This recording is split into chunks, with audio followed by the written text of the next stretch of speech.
to the republic for which stands one nation, under God, indivisible, with liberty and justice for all. Okay, everybody, thank you for joining us tonight. I'm sorry we're getting started a little bit late. Okay, so for the agenda, what I need to add is the release of a bond for Birch's, which I'm just add that onto the agenda. And I just need a pen, because I can't find my, and why don't we add on public access? And can we, A little discussion about that, as I heard that there was a big discussion last night at the joint town village meeting. And was there something else we needed? Oh, Laura wanted us to, an appointment, Laura, you wanted us to formally appoint you for the climate, okay, so an appointment for Laura. Okay? I'm sorry I didn't submit it earlier, I didn't realize the position. Yeah, that's okay. So we'll talk about that, okay, and I don't think, is there anything else that we need? I just wanted to add also a bid for a pool slide for Moriella Pool and a bid for a water fountain for Moriella Pool. Okay, and then also, Chris, you wanted us to add on the skid. So we have to add on the bid for bid for the skid steer. Steer. Okay, so I think that's everything. So can I have Make a motion to approve as amended. Second. All in favor? Aye. Okay, motion so carried. Next is public input. Is there anybody who would like to speak during public input? Go up. You want to introduce yourself? Why don't you just go up and, My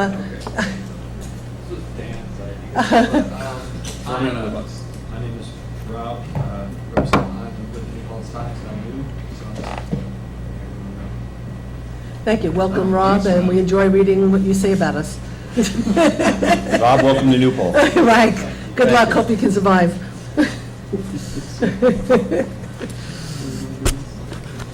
Thank you. Don Kerr from New Paltz. Appreciate the fact that public access is to be discussed. I wanted to make a request, and I've given the clerk some documents. As part of the franchise agreement, there was 2 payouts for equipment for public access cameras, computers, other equipment. There are itemized lists which were prepared at that time, and I just would like to express my wishes that that would be discussed. And also the second channel, which has been earned and should be active right now in New Paltz public access. That is something we've earned and should be in place. I'm wondering if anyone's followed up on that. The other point I wanted to make politely and respectfully and hopefully positively, trying to rephrase something I may have put poorly last night. I think there's an inherent conflict of interest generically, not associated with any individual board, but generically with a board or a council directly managing media that might report it. So that's not directed at anyone individually or any board anywhere in the world. I just think that's an inherent conflict of interest that hopefully there'll be some sort of a body or middle entity put in between this board and public access coordinator. There was discussion that there's been some investigation of the model in I think the towns of Esopus and Lloyd, and I would suggest that perhaps you also talk to Saugerties, because New Paltz is a very complex community. We have a village and a town. I think there are 14 to 18 local boards. That's really challenging to do on a volunteer basis. I know Saugerties does a volunteer basis, but they have a paid public access coordinator to organize that. They also have an MBC executive on their public access committee and market tech in town, so they have the best equipment in the world, and people really want to use their stuff, and that brings them volunteers. So I think that's probably a better model to look at than a Lloyd or an Esopus, which are not quite as, do not have as many departments and committees, and are perhaps as politically charged as this particular community. So whatever entity you look at, I also suggest that you make it in concert with whatever the village is doing, because it's a joint service that is provided jointly. And, we're all into shared services and consolidation around here, and that's something that's worked really well in the past. I just suggest that whatever you do needs to be in concert and consistent with what's done in the village. Thank you. Is there anybody else who would like to speak? Okay, with that, one announcement I know that I have Okay, I guess it's about, there's a Japanese contingency that is coming in to town, and they're going to be visiting from September 13th through the 20th. And so I think there's a welcoming party, 5:30, Saturday, September 13th, at the Elting Library on Main Street, New Paltz. Then there's going to be a Sayonara party, a goodbye party, 4 to 6, Friday, September 19th, at the Unison Arts Center. If you would like to attend, please RSVP by Monday, September 8th. Everyone is welcome. And the person to RSVP to is sserburne@aol.com. But I'm sure if you show up at the Elgin Library on September 13th at 5:30, or at Unison from 4 o'clock on the 19th, I'm sure you'll be welcome even if you didn't RSVP. Does anybody else have any other announcements? Yes, just want to remind everyone that town hall will be closed on Monday. All right, Town Hall will be closed on Monday. And I think the only announcement I have, and I'm going to ask Dan to elaborate on it, is one is the historic meeting we had last night down on Huguenot Street was the first ever, and then Dan, I'm going to ask you to complete this. I'm going to assume it was the first ever time that the town and village had met jointly at Huguenot Street, just considering when the village was created. And I don't think that there were very many joint meetings back then, because there was a reason for having a village government, which was a little iffy. Yeah, so we met at Huguenot Street to have a meeting. For the town standpoint, it was more or less ceremonial. It's something that I'd like to see us kind of do as a yearly tradition, if at all possible. What we learned from that meeting too is next time we do it, we'll probably choose the fall months, as shocker, 1799 homes do not have air conditioning. But essentially, the reason why we did it was the importance of working for our future while also seeing where we've been. And the idea of you can't ever really know where you're going unless you know where you've been as well. So I really appreciate that we had that happen. I hope that we continue to do something like that in the future. Great. Yeah, and thank you, Dan, and I think also we'll be opening up a dialogue more with Huguenot Street and the community. They're opening up more to the community, and I know, Dan, you're working closely with them, with communications with them, and hopefully we'll be seeing more projects out of them. So it was a very successful meeting, and I'm glad we had it there. Thank you. And the only other thing before we start the meeting is this town board is releasing a letter. We'll be posting it on Facebook and releasing it to the press tomorrow or Monday at the latest. And it's an open letter to our SUNY New Paltz president, Donald Christian, who at the convocation last week was quoted in his speech as saying, quote, "We have tried to keep you informed about Park Point housing project and briefed the town planning board did not approve the site plan because Park Point was granted a tax incentive that reduces its tax bills for the student housing part of the project. The developer, joined by SUNY New Paltz Foundation, is seeking a judicial ruling on whether the planning board's action was within its legal purview. Even with the tax break, Park Point will be the largest taxpayer in New Paltz, reinforcing my view that the project is good for meeting the college's critical housing needs for students, faculty, and staff, and it's good for the community compared to the alternatives we could pursue. We believe that the impacts of this project on the community services have been highly exaggerated by vocal opponents, and that benefits will far outweigh the cost."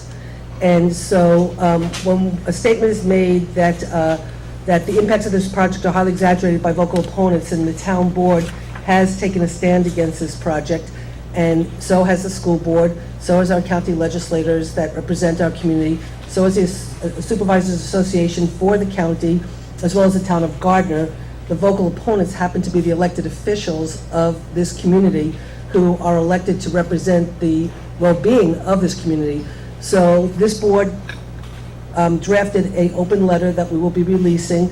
We will be sending it to the chancellor and to the governor, and so we will be posting it and sending it out to the press. So I just wanted to make everybody aware of it, and I do have copies here if anybody wants, and I'll give a copy to Rosanna for the record. So I don't know if anybody has anything else they want to say before we go into our presentation.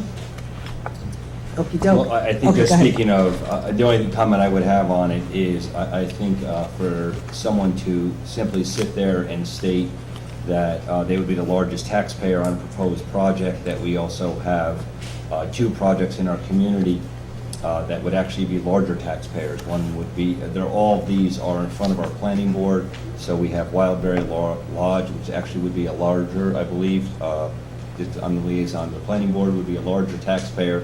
And then we also have the Hampton Inn, which would also be a larger taxpayer. So to say that you're going to be the largest taxpayer would be erroneous or, to use the President Christian's words, of which he said is exaggerated, he's using an exaggerated term there because we have, along with the application of what is not a university application, so I'm not really too sure why he's commenting on it, because it is not a university project, it is actually a private project. But that notwithstanding, there are two other projects that actually would be larger taxpayers than that project. Just a large argument. The argument itself is flawed, because just because you'd be the largest taxpayer by paying 25% of what you should be paying is not a good argument. So if they're fully assessed at $44 million, the tax bill would be about $1.5 million to be shared by the town, the county, and the school district. Wilmerite has proposed to pay approximately $500,000, which is 25% of that, and or 33% of it actually. So for some reason, they think just because they're a large taxpayer, they shouldn't have to pay 2/3 of their tax bill. It makes no sense. And I also think it's important to note too, because you referenced those other projects, but I believe Wildberry would pay $1 million in its Oh, first they would be year. paying, Wildberry would be paying, they're going for a 485B technically, which is a 10-year tax abatement. You get 50% the first year, then 55, And it 60, declines and then, from and then you pay full taxes at 10 years.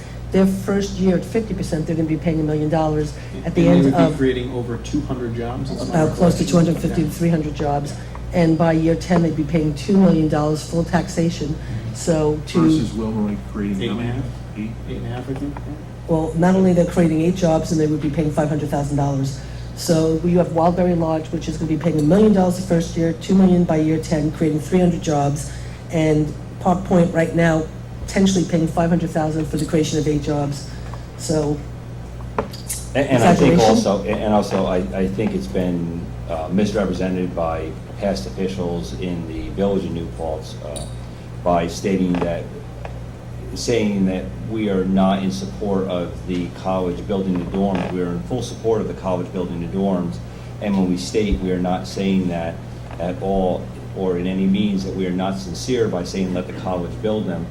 If the college built it, it certainly would not be 13 buildings.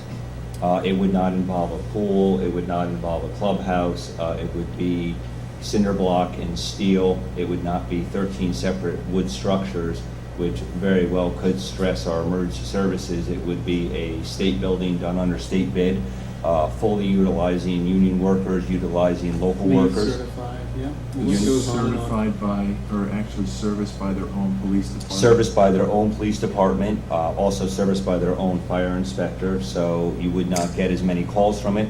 It would also be something that would meet both the LEED certification or any of the green certifications that the state does require. So we are not disingenuous whatsoever when we state as a body, and also when the planning board states as a body, please bring this project in, but let the state build it. We are not at all being disingenuous, where if the state builds it, according to their own fiscal and impact statement, their FEIS, they simply state that the rollover of jobs would be significant. We would still see those rollover of jobs because we would have those people living in the dorms. We might be minus 4 or 5 jobs, but certainly the other 66% of tax we'd be collecting would not be missed at all, because those jobs would still be created within our community if they're ever actually really realized, which is a different discussion. But certainly I want the community to know that we are not taking this fight on just to take a fight on. We're taking on to protect our taxpayers. And we're looking for everyone to be able to stay in this community and be able to afford to stay in this community. Okay, great. So anything else, if anybody wants copies, I have copies right here, and we will be posting it, we will be releasing it. So with that, I guess we'll move into the meeting, and the first thing we're going to do is we're going to have a presentation. We had gotten a grant through the Hudson Greenway. We got a grant, and there was a committee put together. Mohawk Preserve has been helping, OSI has been helping, and we had a committee. The Bike Ped committee has been very, very instrumental. So it's a bicycle path across the street, a bike ped path across the street from the Walker View Farm, right across that way to get access from over the bridge out towards the mountains. And so we've been working diligently on this for probably about a half a year now, and we're finally at the end of the presentation. the end of the planning process. We've had a couple of public meetings, and so we're at the point now where we're going to do a quick presentation of what we're looking at. It's a beautiful, beautiful plan. It really does encompass more than just paths themselves and bike paths. It takes into account people who ride, we call them the spandex bicycle riders, who ride really fast, versus the people who are out for a pleasant bicycle ride with their kids.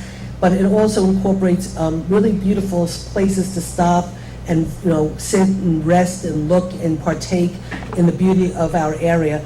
And so it's a great plan. The difficulty will be next figuring out how we're going to get this plan to reality, but we're not stopping here. And so what we're going to do is turn it over to Bill Weinstein, who chairs our Bike Ped Committee, who's a very active group of about 14 people who really take this seriously and have done a great job. And Bill, thank you so much. Thank you so much. It sounds like I have finished my presentation. Well, I've seen it, so I know what it is. You want to shut the...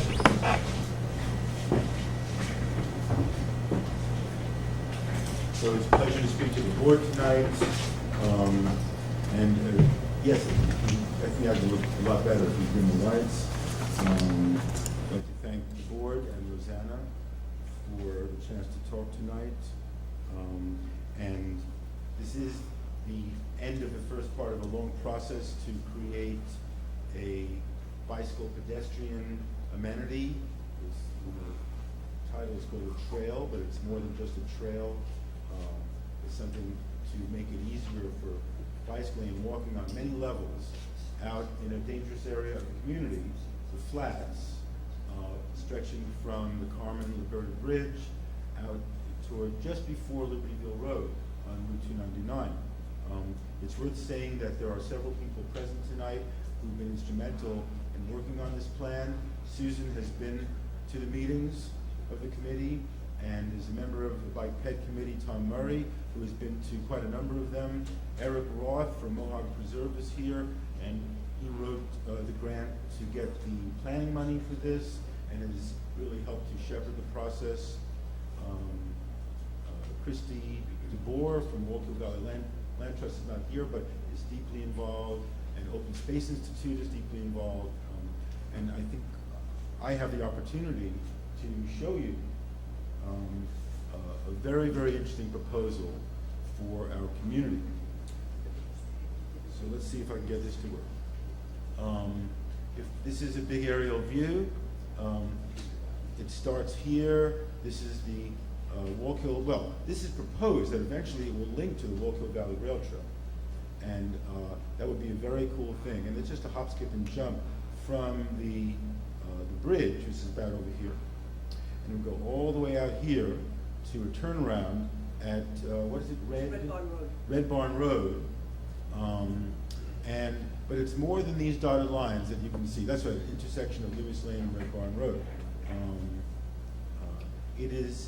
This would be essentially the launching pad for important bicycle and pedestrian developments in the community. First and foremost, in my mind, to get non-motorized transportation out to the fairgrounds, the pool, the ball fields. We don't have to see kids walking or biking on a dangerous road eventually. And this is the first part. It would also get us up to Mohawk Preserve and connect Mohawk Preserve to the heart of our community in downtown New Paltz. So that's the aerial. The existing roadway, this is a schematic. The existing roadway has this narrow 2 lanes with really no shoulder, a tiny margin that you can bicycle on, but basically if you're on a bicycle, you're in the roadway. This dotted line is the limits of the public right-of-way at the moment, and there are poles in here, or electric poles, I guess, or utility poles as it's called, that would eventually have to be moved as part of this plan. And it's very bare bones. It's not a happy place to bicycle. If you're walking, you can walk on the dirt shoulder. If you're in a car, then you have a right to be concerned about who you're passing when you pass a bicycle. This is another schematic. the road, and this is an introduction, the road as conceived will now have a very nice ample shoulder going eastbound as well as westbound. And then there is a really interesting part of this proposal, framed as a straight path here, which doesn't show you what it's about at all. We'll get to that in future slides. But that would be the extra path for bicyclists who are not interested in being on the road. They're not getting from place A to place Z quickly. They want to stop and look at how beautiful it is in our community, to see a great outlook. So let's see what that might look like in practice. Oh, well, here are the people. Here are the people, and you can see that there are bicycles on the road, and there would be a nice buffer line in between the traffic lane and the bicycle lane, in addition to a nice bicycle lane in both directions. We'd like to see it marked, very appropriately. That's just an idea of how, that's a picture of how a bike lane looks elsewhere. We don't know exactly what it might look like, but when it is demarcated like that, it's safer for everybody. Safer for everybody. I often think about this as a digression, I admit, that from, and I'm old enough to refer to this, the musical Oklahoma. The farmers and the ranchers should be friends, and the, what? The cowboys. Well, you see, you can't trust me to get this completely straight. But the bicycles are vehicles. They have a right to be on the road. But it's an uneasy friendship between motor vehicles and bicycles. And this would be just a great way to set up a dangerous stretch of road. So let's continue. More traffic. This is the schematic again. There are these nice, happy individuals sharing a bicycle pedestrian way, which we're going to get to. Okay. I don't know how to blow this up, so let's go on. This is just an overview of it. It's a bit easier when you're closer to it. Let's see.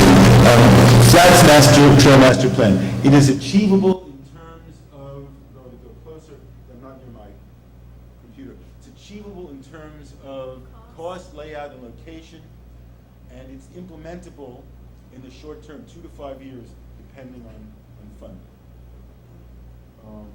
I'll remind the people who are listening that this was not only the work of the committee. There were 2 public meetings, and the public input was taken quite seriously. And I was really impressed by the constructive engagement on the part of the people who attended the meetings, and the acknowledgement that this is something that we need in the community. But can we do it cost effectively? Can we do it with regard to the environment? Will it still look as beautiful when it's over, when it's completed, as it does now? The goal is to create a safe, enjoyable, and interesting user experience in an environmentally sensitive and cost-effective manner. Okay. And let's roll this along. Well, I'm going to consult with my technical expert. Excuse me.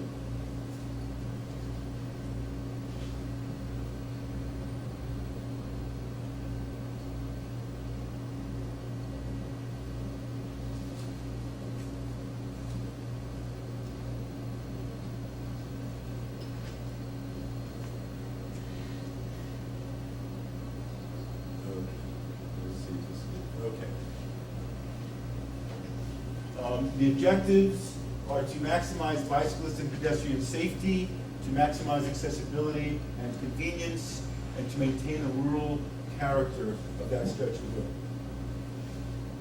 Here's an overview of the bike lanes. But that was, this is an overview of the recreational pathway. We can skip this slide in the interest of time.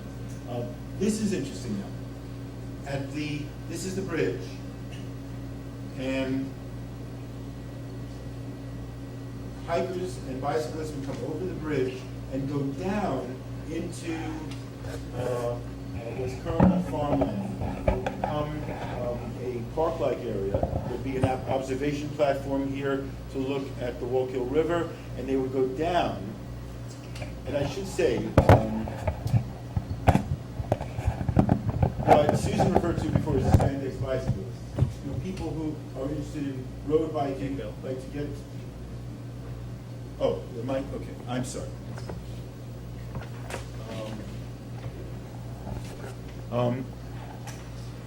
The people who are interested in speed are going to go straight off along those new shoulders on the road.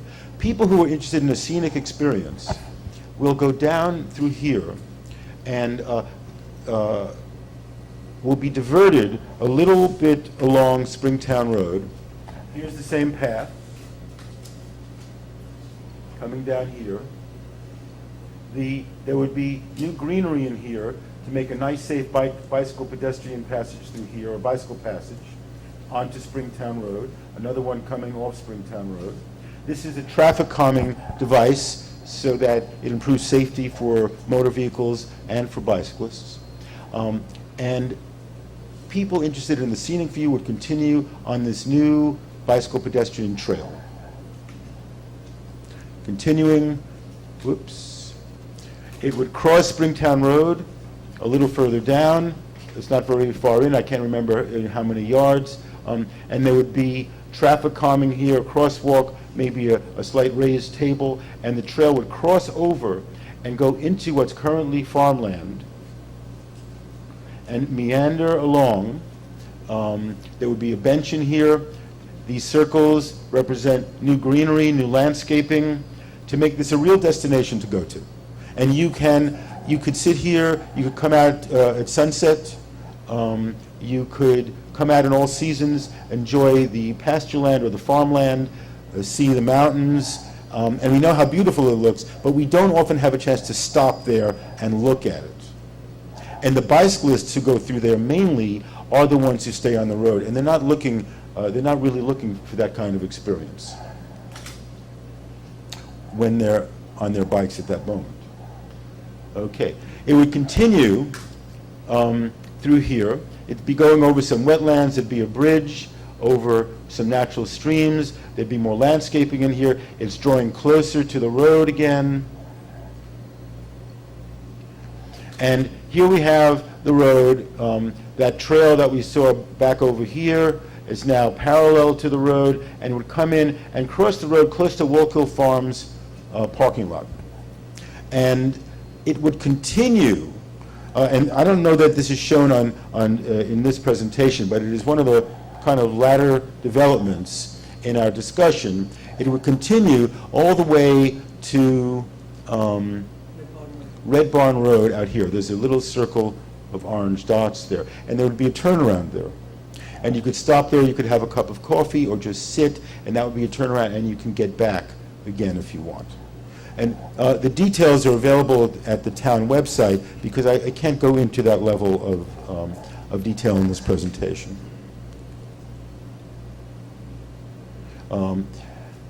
I think that this plan is just a wonderful and critically important plan for the community. It's important and wonderful in and of itself. It creates safety. And you know, the safety is not only for the bicyclists, it's for the motorists.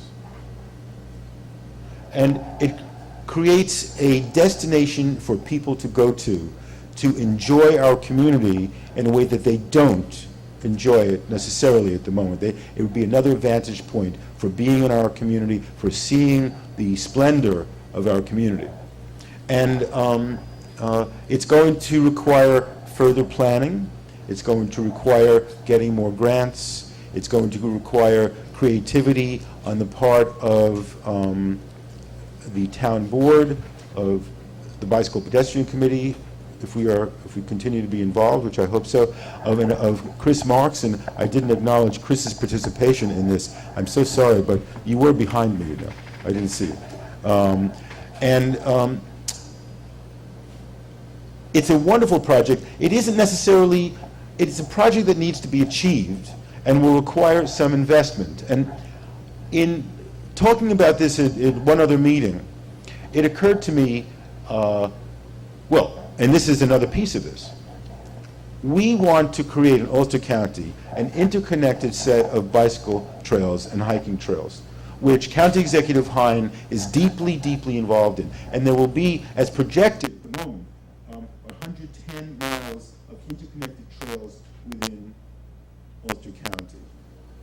including our beloved Rockhill Valley Rail Trail.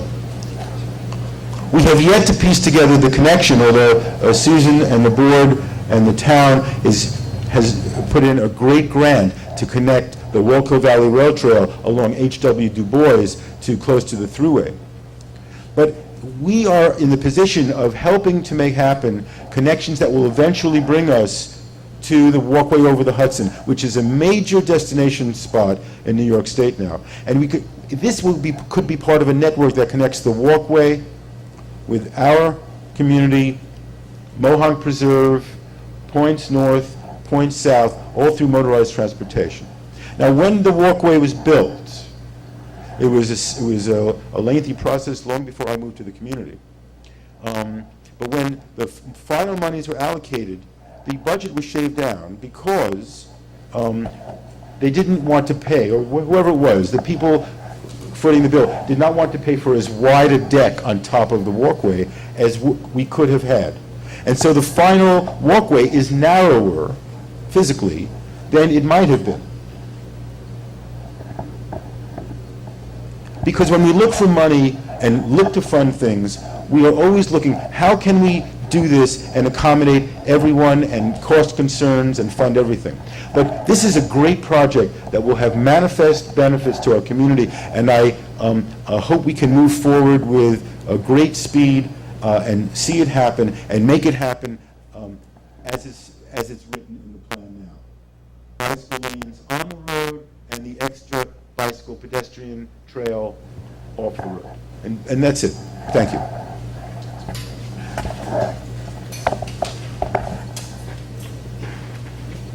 Thank you, Bill. Bill, could you do me a favor? Can you just now move that out just the way? This was a really abbreviated version, and I think we have the bigger plan on the website, if I'm correct. Bill, I haven't checked. We have the bigger plan on the website, I think. And when you really see the bigger plan, it's really a beautiful, beautiful plan, and this is really a skeleton view. So when you see the bigger plan, you see the areas where you stop with the benches, and people could sit and people could, have coffee or have a little lunch and look at the mountain. And there's like little sort of rest stops in little areas where things jut out, so you could just sort of look and view. And then, of course, landscaping all over. And so it's a really thought-out project. When Bill was showing you that when you come off of the bridge, you sort of go to the right. Part of that was done as a way to help with the visual experience, so you're not just coming over the bridge and just staring at the mountain and going straight.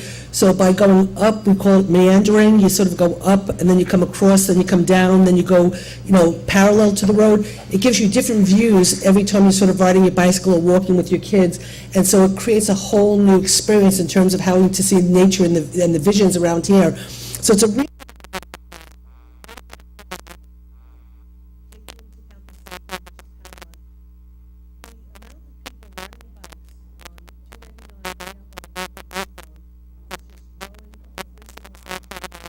and there are bicycle races all the time, and it's a really dangerous area. There has been some people who've been really seriously hurt, and it's really, really a difficult area. And so if we can manifest this project, it would really be great for the community.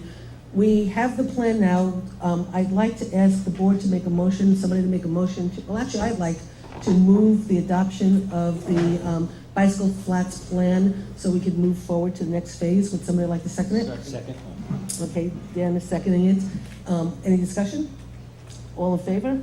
Aye. Okay, motion so carried. So now that we adopted it, we can put in for the reimbursement for the grant. We still have to get OSI to give us the money. Mohonk Preserve did give their donation, but OSI donated $5,000 cash towards this project, so we have to get their money. We can now start to put in for the reimbursement for the grant. Chris is going to look and review, now that the plan is adopted, to look to see really how we could do this in-house with a lot of the excavation and a lot of the work to try to save costs. And so once Chris works on this a little bit, then he'll talk to the board about what the cost will be to actually manifest this project, and then we'll try to figure out where and how we can get the additional money to get this project to be a reality. So the goal is not to just study it and come up with a plan and then let the plan sit on the table. The plan is to get this built as soon as possible because it'll be a great asset to the community. So thank you, Bill, for all your work. Thank you, Chris, for being so instrumental in this. Thank you for all you've done on this project, and it was a great collaborative effort. So with that, motions are carried, right? Okay, I did say all in favor, and we did vote, right? Yes, we did. Okay, great. Okay, so thank you. So moving on, what we have next is, well, I guess we could, let's do the access management plan. So Gail Gallery is very sorry she couldn't be here after all the times that she's come to wait for us to pass this. She ended up having a emergency situation with her family and couldn't make it, so she thought that maybe actually by not being here, it would finally get passed. So I do have to email her. So we did have the public hearing, we have taken the input, and we're ready to adopt it tonight. So, there's a process we have to follow, and let me pull it out. Okay, so what we have to do is the EAF.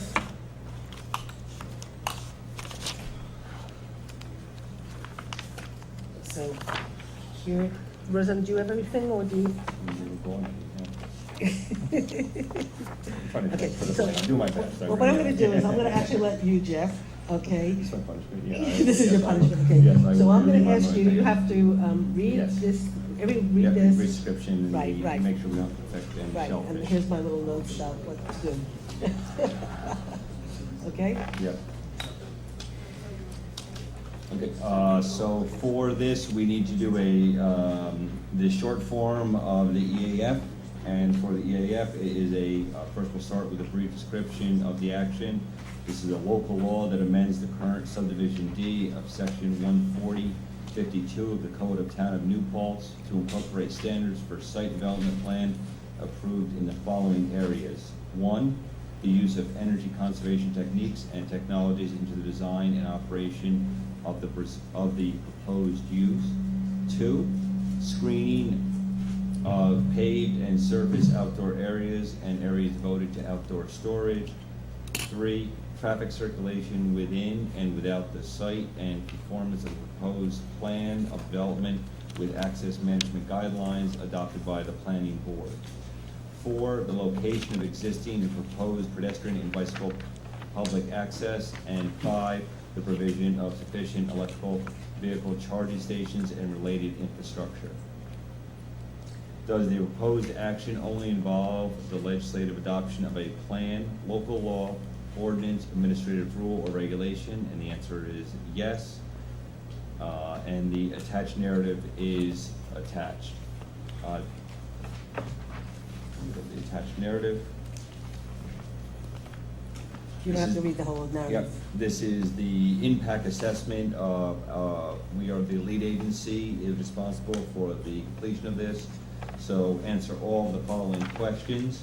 Will the proposed action create a material conflict with an adopted land use planning or zoning regulation? The answer is no. Will the proposed action result in a change in the use or intensity of the use of the land? The answer is no. Will the proposed action impair the character or quality of the existing community? The answer is no. Will the proposed action have an impact on the environmental characteristics that cause the establishment of a critical environmental area or a CEA? The answer is no. Will the proposed action result in an adverse change in the existing level of traffic or affect existing infrastructure for mass transit, biking, or walkway? And the answer is no. Will the proposed action impact existing public-private water supplies, public-private wastewater or treatment facilities? No. Will the proposed action impair the character, quality of important historical, archaeological, architectural, or aesthetic resources? The answer is no. Will the proposed action result in an adverse change to natural resources, wetlands, water bodies, groundwater, air quality, flora, or fauna? The answer is no. Will the proposed action result in an increase in potential for erosion, flooding, or drainage problems? The answer is no. Will the proposed action create a hazard to environmental resources or human health? And the answer is no. So what we need to do is move to determine that the project will not have a significant adverse environmental impact and the EIS will not be required. So can I have a motion? So moved. A second? Second? All in favor? Aye. Okay, motion so carried. And just so you know, also on this is attached is the referral from the Ulster County Planning Board and from the principal planner and recommendation of the Ulster County. So what we have to do is they did make a recommendation. They wanted us to put the guidelines into a local law. And our planning board and our legal counsel said that it would be more flexible to use it as guidelines and not put it into the local law. And so therefore, we don't have to go through the local law process to update every technical aspect of the law. So this is guidelines that we're basically asking the planning board to use when they approve a site plan, and that they make access management, flow between projects, buildings, and try to stop having as much cutouts onto the local roads and the state roads and county roads. So we appreciate the county law board's opinion, but we're gonna use it as guidelines and not do it as a local law. So I've been instructed by the attorney that after we adopt this, that I should write a letter to the county planning board saying thank you, but this is how we're moving forward. So I just needed to have that on the record, but we don't have to take any action. So we moved it, we seconded it, and we voted, right? Yes. We didn't vote yet. Okay, but we moved and seconded it, didn't we? Okay, so all in favor? Aye.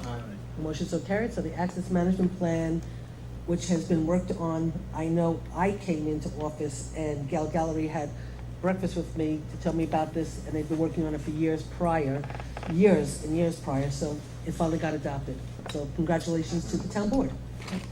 And Okay. also, as long as we have Gail Gowrie mentioned, I know it's not on our agenda, but I just simply want to say, I want to thank Gail Gowrie for also publishing a letter in the paper about how the loop bus works and how the reimbursement works through the use of the UCAT bus that goes through our community. And I always want to say that everything Gail put into her letter is accurate, that the students are charged for their rides on the bus, also that all the rides that the students do on the bus are also charged, and then we are reimbursed as the town, along with the county, and also that any faculty or staff of SUNY New Paltz is charged the regular rates for it. And yesterday, there was a press conference announcing the weekend loop bus. The Student Association increased their activity fee, and so now there'll be a loop bus on Saturday and Sunday that is free to the students, and it'll be $1 for our residents. And so there was a press conference yesterday, and I had the opportunity to talk to Al DeBella from the county. Right now, we get billed for the bus loop, and then we have to charge the college back. College. The contract for the weekend loop is going to be directly with the Student Association. So I spoke with him about when our contract comes up, could we have the college just be billed, and then they could just bill us back, which takes us out of, quote, the loop, and it's less work for us, and we don't really need to be the middle person. So they said that that could be done, and so hopefully that will be in the new contract where we don't have to be the middle person collecting money, sending money out, and just having more bookkeeping work, which we already have too much of, which we'll get into in the next conversation, after this next conversation. So anyway, so that's that. So let's just do this one real quick. Last week at the meeting, we had the Walkill Valley Rail Trail Association that were here that are gonna be applying for a grant, and they needed a letter of support from the town. So I'll just read this very quickly. The town board of the town of New Paltz lends support to the Walkill Valley Rail Trail Association for its application for a Hudson River Valley Greenway grant under the 2014 Greenway Conservancy Trail Grant Program for a project entitled, quote, Revise, Replace Walkill Valley Rail Trail Crossing Signage, to be located on the area of the trail north of New Paltz and extending to Kingston, New York, owned by the Walkill Valley Land Trust. The purpose of the project is to replace existing crossing signs that have trail rules on one side and the original Gardner to Rosendale map on the other side, with new posts and new signs that include updated versions of the 22-mile trail. The Greenway grant includes new signs of the same type throughout the northern portion of the trail. The map itself is in two sections to ensure visibility of detail, a north portion and a south portion, with updated mile markers, parking locations, and crossroads. The map is currently being developed by SUNY in one version for print and one version for the web viewing, and the map project is going to be separately funded. So the town board of the town of New Paltz hereby does approve and endorse the application for a grant under the 2014 Greenway Conservancy Trail Grant Program for a project known as the Revise, Replace Walkill Valley Rail Trail Crossing Signage for the area north of the New Paltz and extending to Kingston, New York, owned by the Walkill Valley Land Trust. And so would anybody like to move this? Okay, any discussion? All in favor? Aye. Okay, motion so carried. Rosanna, you have a copy of this, right? Okay, terrific. Okay, so moving right along, the next thing is the annual report, which in of itself is a conversation, a long conversation. So it is on the web, but I will give the board members hard copy if you want to sit and read and whatever. Now, yes, let's just get it right out, it is late. And I'm sorry, also, this has been published on the website? Yes, it is I believe. published on the Yes, website. I thought it was on there today. Mm-hmm. Yeah, I saw that yesterday. yesterday, I'm sorry, I Yeah, apologize. no, that's okay, it was Tuesday, it was published Tuesday afternoon. I'm sorry. Yeah. Okay, yeah. Yeah, Okay, Tuesday thank you. afternoon. No, I saw it on the site. Yeah, so it is published, yes, it is late, unfortunately, and there was every intention to get this done on time, but however, unfortunately, which we will get into in this conversation, is unfortunately, things have not been done right for a very long time, and we now have people who are trying to do everything right, so when you do everything right, it takes a long time, and so in the past, some of the things that have happened is money was placed in accounts that were not the proper accounts, and they were bookkept in the improper places. So in order to figure out where the money belonged, they had to track back where the money was placed, go through bank reconciliations and whatever, and everything opened up another can of worms, it opened up another can of worms. And the admin system in of itself, if you actually do it correct, it actually is like a 4 or 5 step process, so every time you do something, you have to do like 4 or 5 different entries, which is very, very, very complicated and is very time consuming. And then on top of it, every time they started researching things, they would have to do major investigation. So we had the outside auditor who was here, starting in basically, February, I think she was here, and she's been here consistently, working on this and working on this. They always expected to get it done on time, and then another problem happened, and another problem happened. So unfortunately, it's late. But the good news is how well we've done. But what we do need to have a conversation about is the truth of the matter is that we do not, twofold, to have a chief fiscal officer be an elected official who comes and goes is not a way to manage a town budget. Not a town budget that has as many moving parts as we have, with as much bookkeeping as we have, and you can't be assured that when you elect a supervisor who is a chief fiscal officer, that they happen to be good with numbers and good with budgets. They might have their own agenda that they're getting elected because they, quote, want to protect wetlands, which is okay, but they might not have a clue of how to add 2 + 2. And unfortunately, when you let your budget get out of control, you get to where we are right now, which is 3 years later, we're finally seeing the light at the end of the tunnel, but we have our people who work in the financial end of our thing, our bookkeeper and our new bookkeeper's assistant, and even in the planning board, because we're now doing escrow appropriately, and we're now bookkeeping, we're establishing escrow accounts, we're bookkeeping it. The amount of work that's on the planning board secretary is absolutely inordinate. So we have a bookkeeper who has 100 hours of comp time.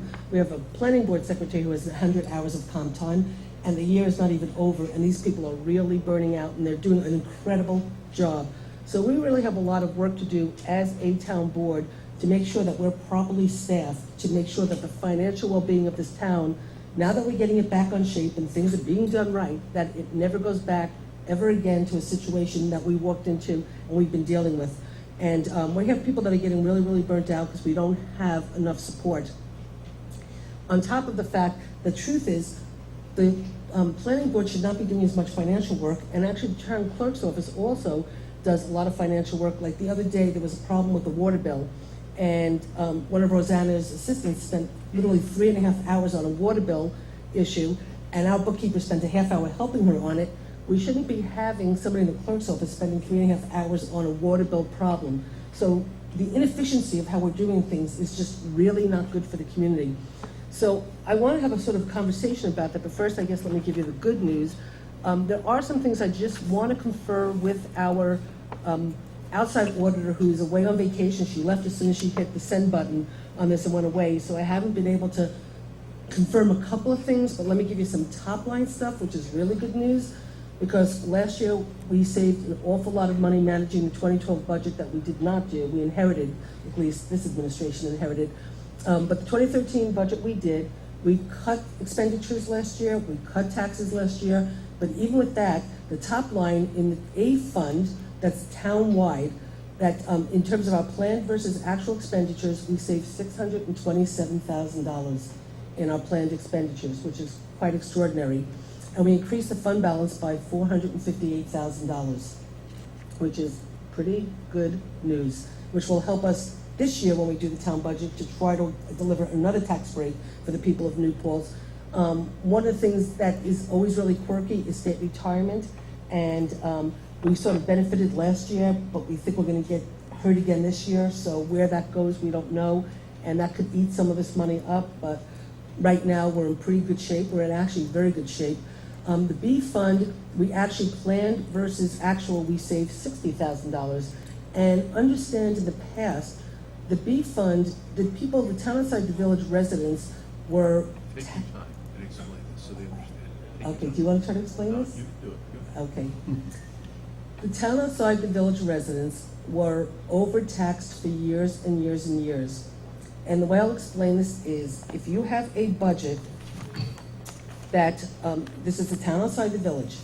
If you have a budget where your expenses are $464,000 For the year. to run the town outside the village, which is the planning board, the zoning board, the building inspector, is pretty much the town outside the village, and then, well, the highway is a different line. It costs us $464,000 to basically run that department, the town outside the village. We bring in revenues of $420,000. So you do the math. If you have $460,000 budget and you bring in $420,000 in revenue, you don't really have to raise a lot of taxes to make up the difference. And if you have a fund balance, you probably shouldn't raise any taxes. But in the past, until we came in and took over and did our budget, the town was levying close to $190,000 in taxes on the town outside the village residents. But if you only needed $40,000 to manage, why were we raising $190,000 of taxes on the town outside the village residents? So the long and the short is we have an extraordinary fund balance in the town outside the village. Last year, we reduced from $190,000 of taxes on the town outside the village to $37,500 in 2013, and we only raised $10,000 in taxes. Oh, that was how much we used in the fund balance. This year, we probably will not raise any taxes in the town outside the village, and we have so much money in the fund balance because we also, the Time Warner agreement, that once we did a lot of the build out, we were supposed to get $250,000 back from our construction fund. And how long, Jeff, were they working on trying to get that money? I came in 2008, so it was many years. That came in last year. 12. So 5 years and working on to get that $250,000, and we got that last year. So it came into the 2013 budget as revenue. So therefore, we were already had an extraordinarily high fund balance in the B fund. Then we just got another $250,000 in, so we have if our budget is $463,000, we have about $800,000 in the fund balance, which is twice as much as the budget itself. Twice as much as the budget Budget. before revenue, before accounting. Prior to revenue. Before revenue. So really, if the net is, say, $40,000 or $50,000 a year, you have years and years of revenue in there that you can use. Is there, just from being on the school board, you're only allowed to have a certain amount of Yes. funds within the fund balance, and I was wondering if towns are subject to that as well? Absolutely, we're only supposed to have at the most 20%. Okay. So right now, we have more than 20% in the A fund with the 2013 budget, which means, well, what we did last year was we used about $300,000 in the fund balance to offset and reduce taxes. After we did the budget, we reduced taxes, then we found that the assessed value of the town had decreased. So therefore, the tax rate increased. And so what we did was we took more money out of the fund balance so we could keep the tax implication low to the community. And so this year we'll do the same thing in terms of how much do we need to take out of the fund balance to A, keep taxes low, not dip below where we need to be, but not keep too much money in the piggy bank. We might be able to use some of that money depending on what happens with the building and where we go with the building. Maybe we want to use some of the money for the grant. Maybe we want to use, so we'll have to see when we see what retirement's going to be this year, what our medical costs are going to be this year. We haven't settled a couple of contracts, so. But Susan, overall, getting back to this B Yes, fund. but let's go to the B fund. The Well, B talking fund, about the B fund, The B fund is like 800% more than it should be. How much is in there? There's about 800 and, give me 30 seconds and I'll tell you, So is that about 600,000 more than we really should have in there? pretty much. Okay, so, and the way that happened, from what I understand, is that most of the expenses on the expense side were for professionals that are town professionals, say engineers and lawyers, who charge the town bills for their time, which then are passed on to the applicants whose projects they're working on, so they're reimbursed. So the town was looking simply at the expense side for budgeting and ignoring the revenue coming in as reimbursement in terms of establishing what the tax levy would be for people in the town outside the village. Is that correct statement?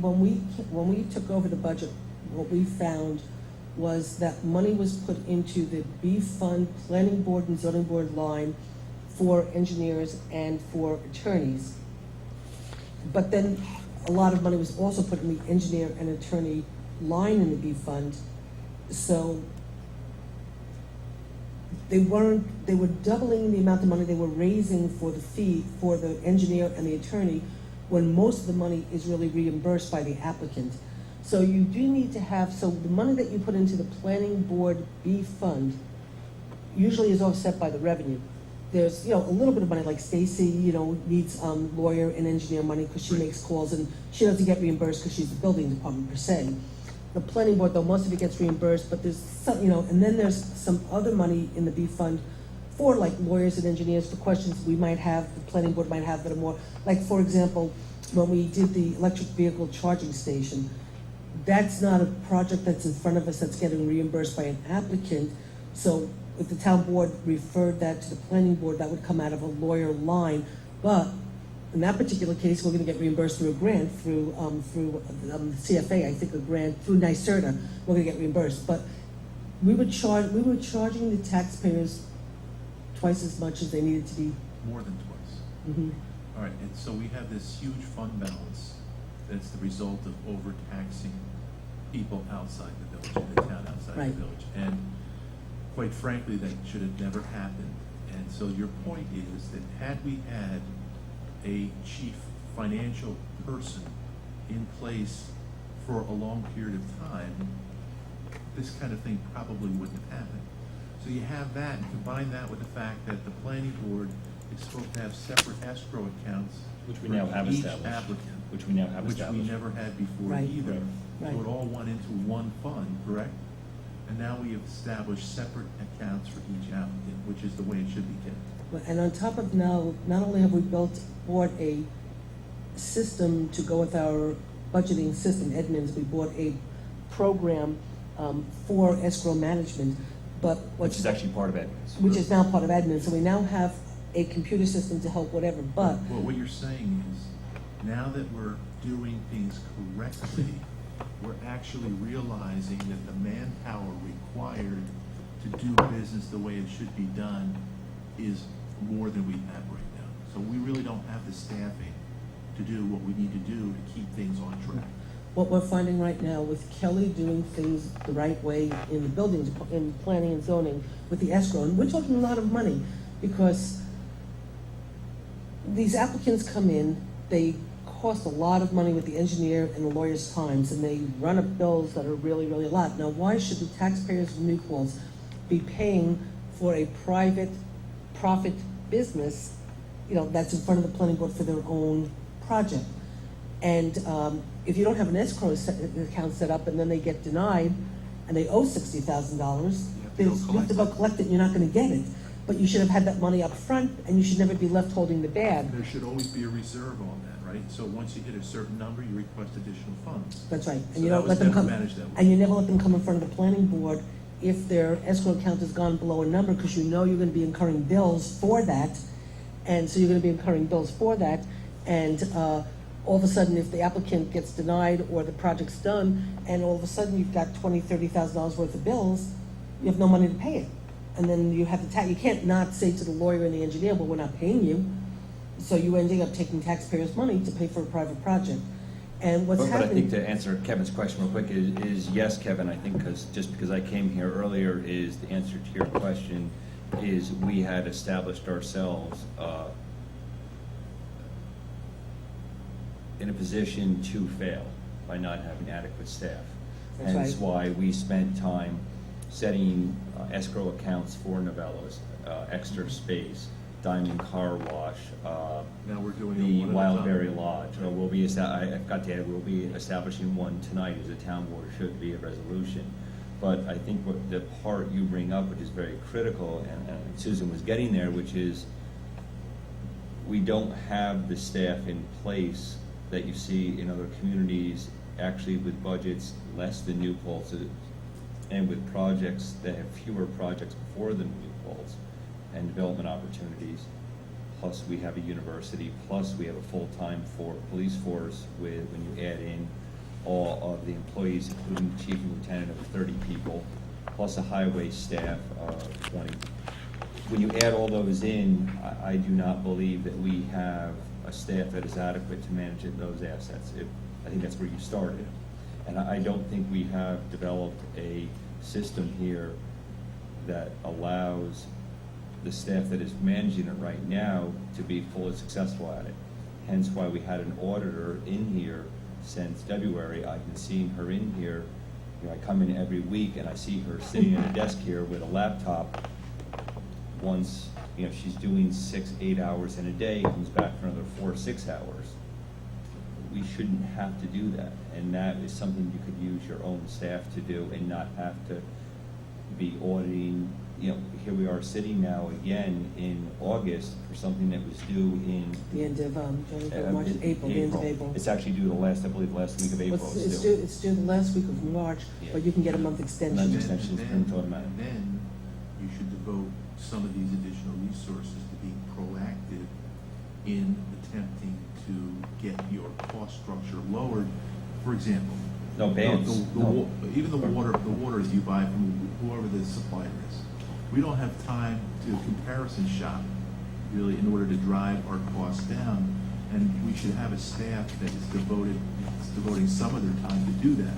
But they're so busy looking at problems from the past, they don't have time to focus on other ways to drive more efficiency. And I think it'd be nice if we were able to do that. Or bond anticipation notes is, Yeah. I was in over my head. Thank goodness we have, and you know, we have you, Kevin, and we have, you know, Susan and Jean. Jean, who is a fiscal professional, but you know, none of us were elected into this to make this into a full-time job.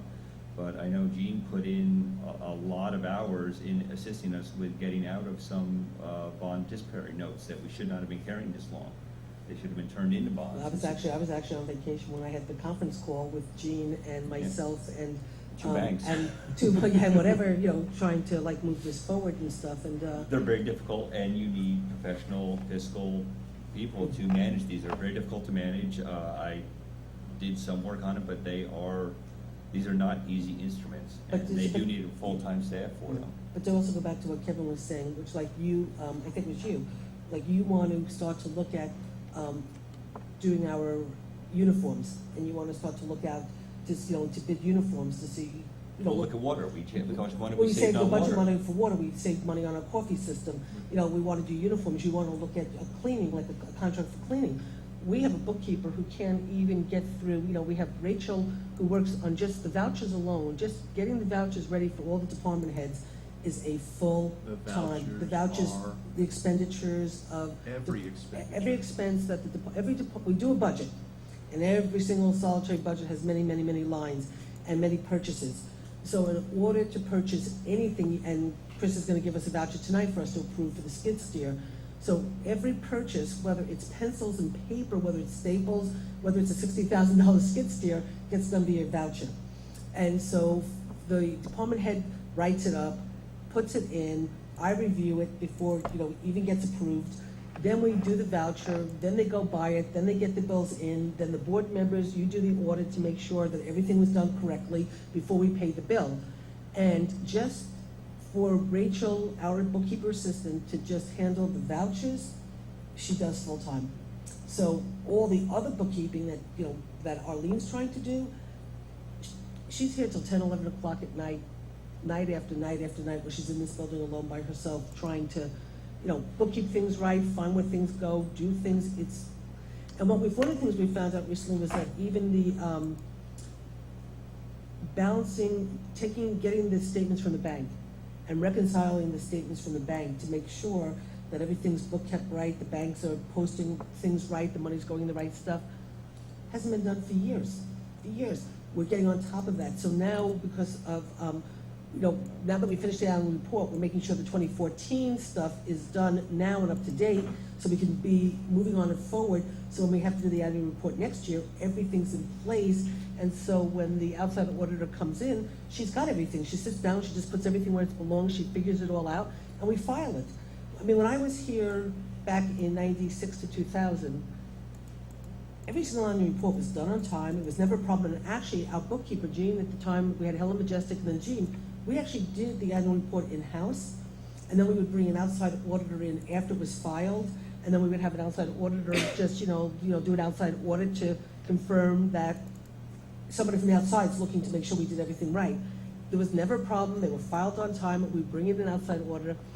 When we first came in this new administration, because we knew things were somewhat of a mess, we heard, we didn't want to have the AUD done in-house. We brought in an outside auditor, Linda Hannigan, and it took her months and months and months to get everything in order. We've been bringing her in this year also to do the outside audit, working with Arlene. And again, it's 6 months late because of the amount of work that it's taken to put everything in place and do what needs to be done. But things are being done right now, and things are being booked up right, but and at it's a cost. a lot of work. At a cost. Mm-hmm. So do we have to seriously consider adding personnel immediately to make sure that everything stays on track? Mhm. I also think we have to figure out how we're gonna compensate people. I mean, we have people here who have 100 hours worth of comp time. I mean, they'd have to take a month off to even recoup that comp time, but they can't afford to because it's too much work to do. So we have to really, as a board, figure out what we wanna do.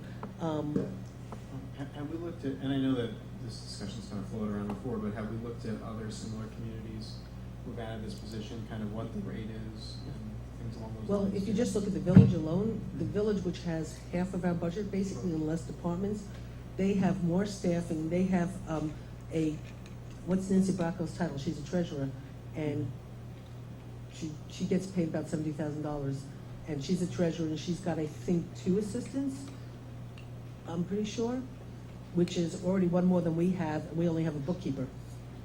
And so, so we know that the village never has any problems with their bookkeeping because they have somebody who's a treasurer, and no matter what mayor comes and goes, she's always there. I think it's a great idea to have that consistency because you do not know from year to year.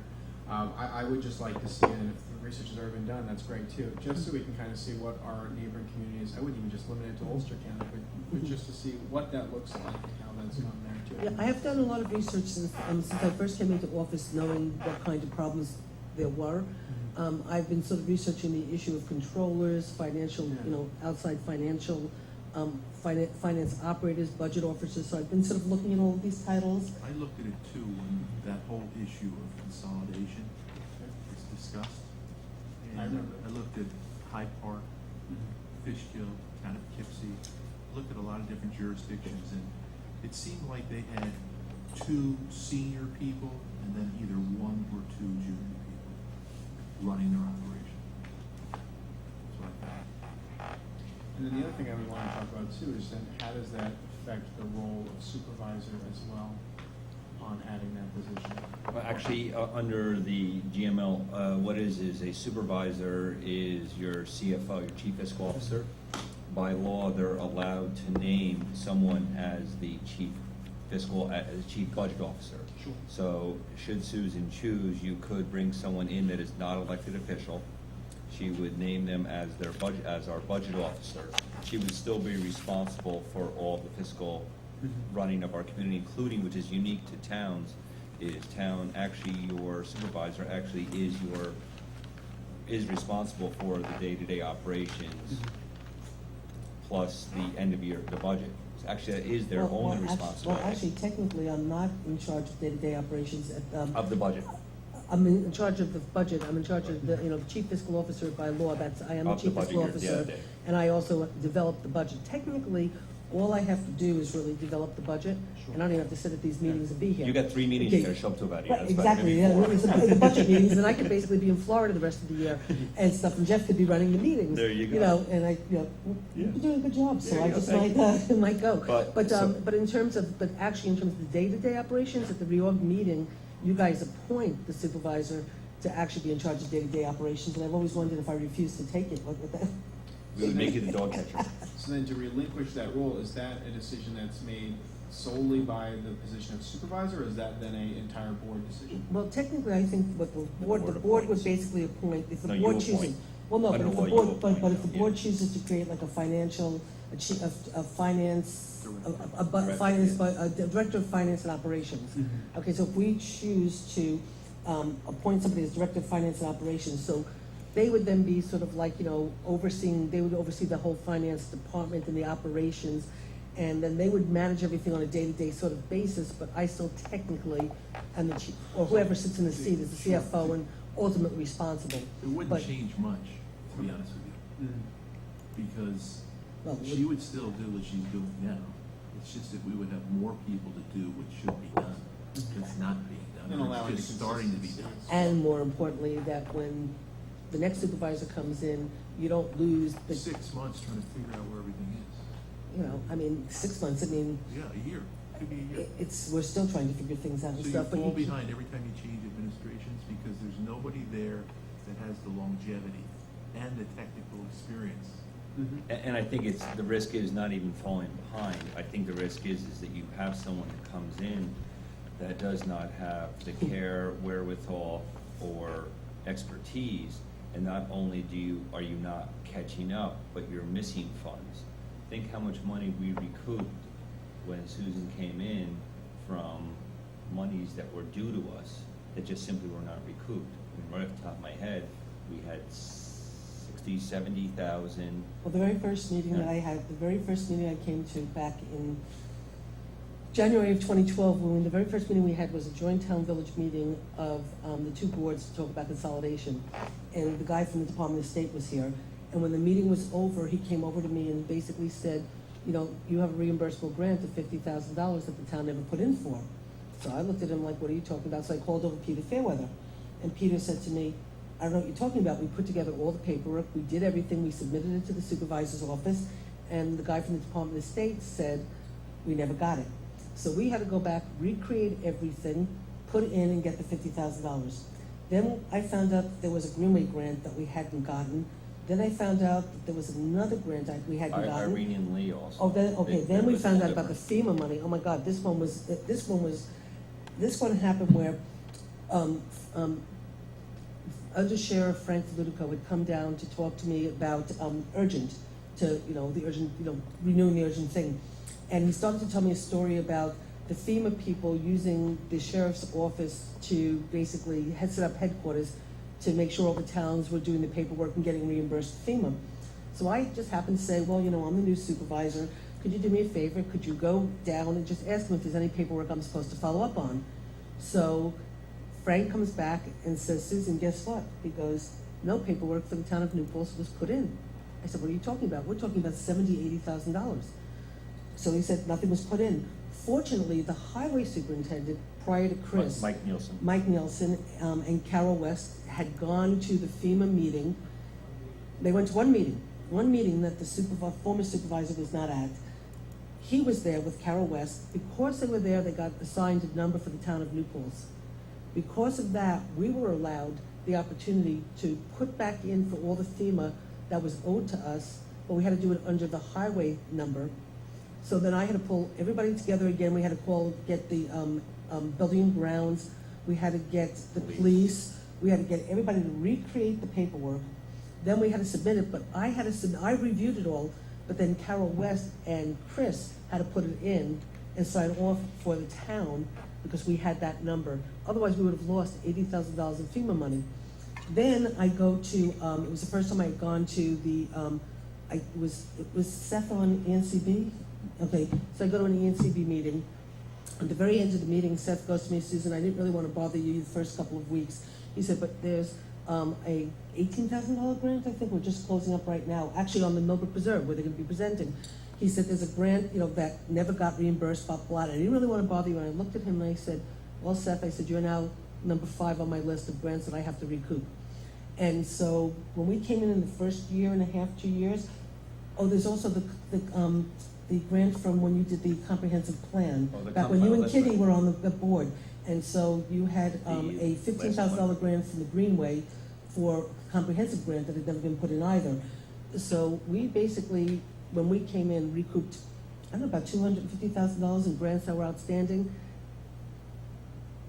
That's like, that should You just, have you this just- director of finance, it's their responsibility. No, yeah, I mean, Nothing sure. falls through. Nothing falls. Nothing falls, and these grants are there, yeah. we're talking serious money that we had recouped. So we really have to do something, and we have to do it soon, because we have an incredible staff, and everybody should really thank Well, we've them. been talking about this for a while now, so I'm suggesting that we seriously take steps to create a position of a director of finance. And then, I think as a board, I think we need at least another half to full person in that department, because we need to Mhm. relieve the planning department of their accounting function and move it in-house over there. So, I don't think we should wait anymore. Well, a half won't accomplish that though, Then because we'll do a alone, full. because Kelly alone, and again, tonight, Kelly alone is, I don't wanna say remiss, but she cannot get to some of her duties That's right. as being, going out and As code enforcing enforcement, our she code. can't enforce the She's code. now spending time tracing down funds for the planning board alone. I mean, I spent, probably in the last month, I've probably spent 12, 14 hours myself with her, just helping her with funds. So I think just between the planning department and, Susan's office alone, you're looking at Probably about 3 more people. well, minimum, yeah, I would say minimum 1.5. I mean, you're looking at minimum of 60 hours, if not 80 hours a week additional. I think 60 hours would be a first target, but we're gonna be losing one of our part-time people now. Right, taking she's a- going back here. We have a person we've had part-time, unfortunately, is now, well, fortunately, Well, she was actually. part-time, and she was actually supposed to help my office, but because of how bad the situation was financially, to get the finance report, and then we found out that certain things hadn't been reconciled. So she's been working pretty much full-time for the bookkeeper, so she's not even helping our office, which she was hired for. Then what ended up happening is we had so much work to do, we had her become full-time, and then her full-time, and now she's teaching part-time back at the college, so she's back down to part-time, but there's still so much work to be done.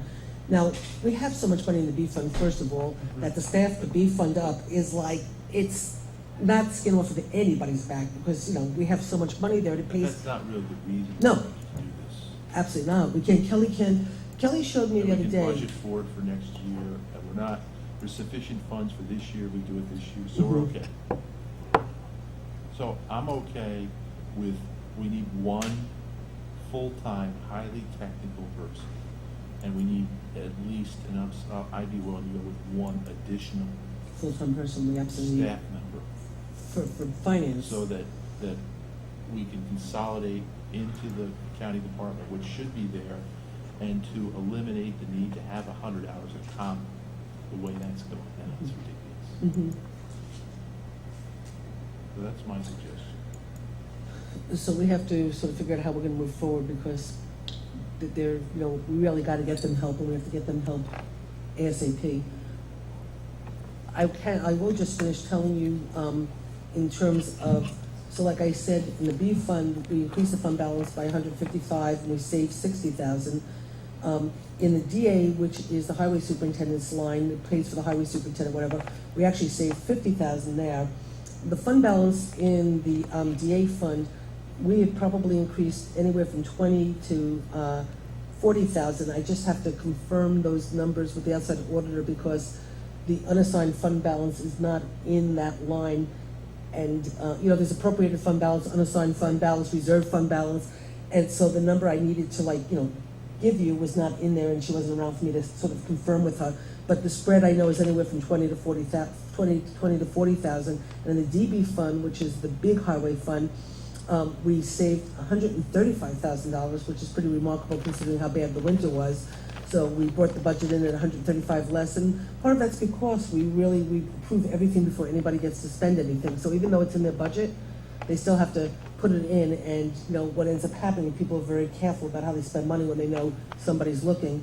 And the fund balance there, which I have to confirm again, is also anywhere from upwards of 100,000 to 225,000. So I have to confirm that. And so what we can do is next year, because of the money in the B fund, the extra money, we could either see how we need to use that to we can take the B fund balance and do an inter-fund transfer to the DB fund, because that's the same taxpayers, it's both the town outside the village. So we can either use that money to help offset some of the cost of equipment that Chris wants to buy and just pay for it up front and not even encumber the taxpayers for that money, or because we raise about $1.8 million, $1.3 million in the DB fund in taxes, we could, really transfer a lot of money in fund balance and really lower the amount to be raised for taxes in the DB fund and give the town outside the village residents a significant tax break there. So as we do the budget, we'll figure all that out, but. It's probably gonna be a combination of both, Right, so we'll figure out how to do that, but we do have to figure out how we want to move forward with, helping to alleviate, the fact that, Kelly and Arlene are both as overworked as any two people I've ever seen. What do we do about it now? I mean, we can talk about it for another couple of Right. months. but doesn't Well, the it- problem is that we have right now is, if you look now, and it's just scratching out, we have Arlene, Rachel, Lynn, and Ann. Ann's gonna be reducing her hours. Right. Arlene was hired as a part-time bookkeeper and has now become our. Remember that? We thought- Remember that? Part-time Remember over those days? We see the part-time. So, Lynn is managing a full-time payroll budget, in excess of, That's bad. it's over $3.5 million, probably $4 million between, if you take in the healthcare benefits, and that's one single person managing your payroll. God bless her, I mean, that is And the tremendous. police are a lot And more. then, yeah, and police are, just because of the complexity of, Overtime. Well, it's so- just because of the complexity of their 24/7, and if they work out of their shift, just because of the union contract, the way it's developed, and it is no knock whatsoever on the police nor on Lynn, it's the nature of the beast. It's a very complex payroll to do. The other departments are not quite as difficult. Chris and Carol do a great job of sending Lynn a very, very complete, and if I throw Carol in there, I would probably venture a guess, Carol probably spends, I bet she spends a good 15, 20 hours a week on, probably 20. Well, probably about 20 hours a week, just because of the complexity of her budget, because every time they're in a sewer district or a water district, We have to bill it You have to or bill it back. if they are in A or B, they have to bill. Right. So if there's a water rate, A she lot has of to. accounting. And the guys keep it, Chris's guys are excellent on keeping it on tick sheets, but unfortunately, a tick sheet needs to be turned into something that we can bill, has to go to a part of a budget. Plowing, as simple as it sounds, is not simple, because if there's an issue somewhere while they're plowing and it's in a part of the town that is the village, it is not the town, or if it's in a district or a district issue, it becomes an issue. So we actually really have 5 people now. I mean, we have 2 full-time, 2 part-time, you throw in Carol, and then you throw in now Kelly, with us now establishing, God, we almost have 3 part-time in there. Oh, Kevin, I mean, I'm seeing this back when you and I were looking at this, and again, to bring us back into history, I see you scratching luckily, but I think 2 years ago, you and I looked at it, and we thought that going with a budget director, I full-time actually, bookkeeper, a full-time bookkeeper, and a payroll, and that would start to interest close, that would probably get us a lot closer. It would reduce us by 1 of our part-time. So you would then go full-time. It would then spill over, Chris would still have the challenges with Carol trying to keep the books out there. think we could relieve some of Cowie's work, but a lot of it would still fall on Cowie. Yeah, so, I mean, at minimum, we need a director of finance and 2 I- full-time bookkeepers, minimum, Mhm. plus payroll. I agree with you. That would be minimum.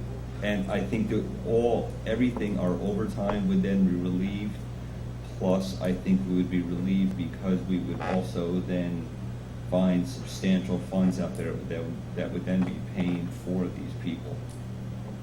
Just from what we're losing. I know we're losing funds, not losing, but opportunities that are out there for Or us. efficiencies. Efficiencies and opportunities that are out there that we're not now grasping. It's surprising as you go out and you sit with any one of our departments, whether you go out to the police department or you go out and sit with Carol, you've spent, or even going down to the courts, you'd be Oh amazed my how God. much time is spent just on payroll, Numbers. bookkeeping, and just trying to get us caught up on numbers. I mean, I don't know if I'm close there, if anyone's got an opinion. Dan, you got an opinion? No. Roseanne, have you got an opinion? I know. You're here. I mean, I like the idea that there's the potential to add a position that'll pay for itself. And why wouldn't anyone like that, especially it'll stop us from potentially burning out our staff. I mean, I just personally, and if it's done, that's great too. I'd like to see it, just to see what other municipalities have done locally as well. I'd like to review. But if it's something that we also think we really need to do this cycle, and we have the funds to do it, then I think we should do it.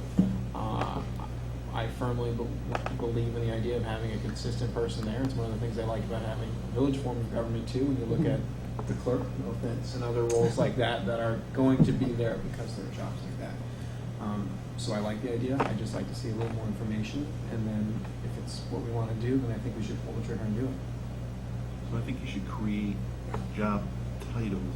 Well, I've been working on this for a long time, from when I first came in, because I knew that part of the reason everybody was pulling me back to come back and run as supervisor again was because of the financial status of the town. One of the reasons Jeff was, very serious about, saying, Susan, you have to come back, and other people were pulling me back was because of the financial shape the town was in. When we came in, it was really honestly worse than we really thought, and it was more than we ever dreamt it would be. So I've been working on this for a really long time and looking at what other towns have done and where the other towns have controllers. You'd be surprised at how many other towns have controllers, budget officers, and whatever. So this is sort of 3 years in the making, and so we've been working on this for a long time, and now what's happening now is that now that we have Arlene full-time and she's learning and doing everything right, the magnitude of what she's dealing with has gotten to the point where it's just that she just can't really. Every day is a new challenge for her. And she gets into a thread, and that thread opens up into an abyss, and now she's got to fix everything in there. So every day it's like a treasure hunt. She's finding new things. So she actually was supposed to go on vacation. She left yesterday for vacation. And she was really supposed to, today's Thursday. She was supposed to leave Wednesday. She was actually supposed to leave Tuesday. So she ended up being here Tuesday night until 11 o'clock at night. When I came in Wednesday, she was here, and I said, Arlene, what are you doing here? I thought you were supposed to, when were you supposed to leave? She goes, I was supposed to leave yesterday. But she tried to do something from home to transfer some money, to do whatever. She needed to do something from home. She couldn't do it, so she had to come in yesterday morning to make sure that the money was where it needed to be, so when the checks came through. She was nuts. I don't want to say that, I don't mean it that way, but I mean, her husband was waiting for her. Her son had already been, it was down at her father's. And the poor woman was in here because she's so responsible doing what she needed to do when she's already lost a day and a half of her vacation. And she doesn't need any more comp time because she already has 100 hours and she can't even take it. So I understand and I appreciate you want research and stuff, but we're beyond that. I can assure you, we're beyond that. We've got people that, you two know, you're here all the time, and Just you guys see it. what I would Yeah, suggest. and I don't want it to sound like that I'm saying I No, want research not at because I all. don't believe anyone's claims. I just think it's a responsible thing to do. What I would do is, Yeah. what I did is I would call each town, speak to the supervisor, find out how big their budget was, what they were handling each year, and then I would ask him how they staffed their finance and accounting positions, and that's how I learned what I learned about how they staffed. Because she made the phone calls. I did.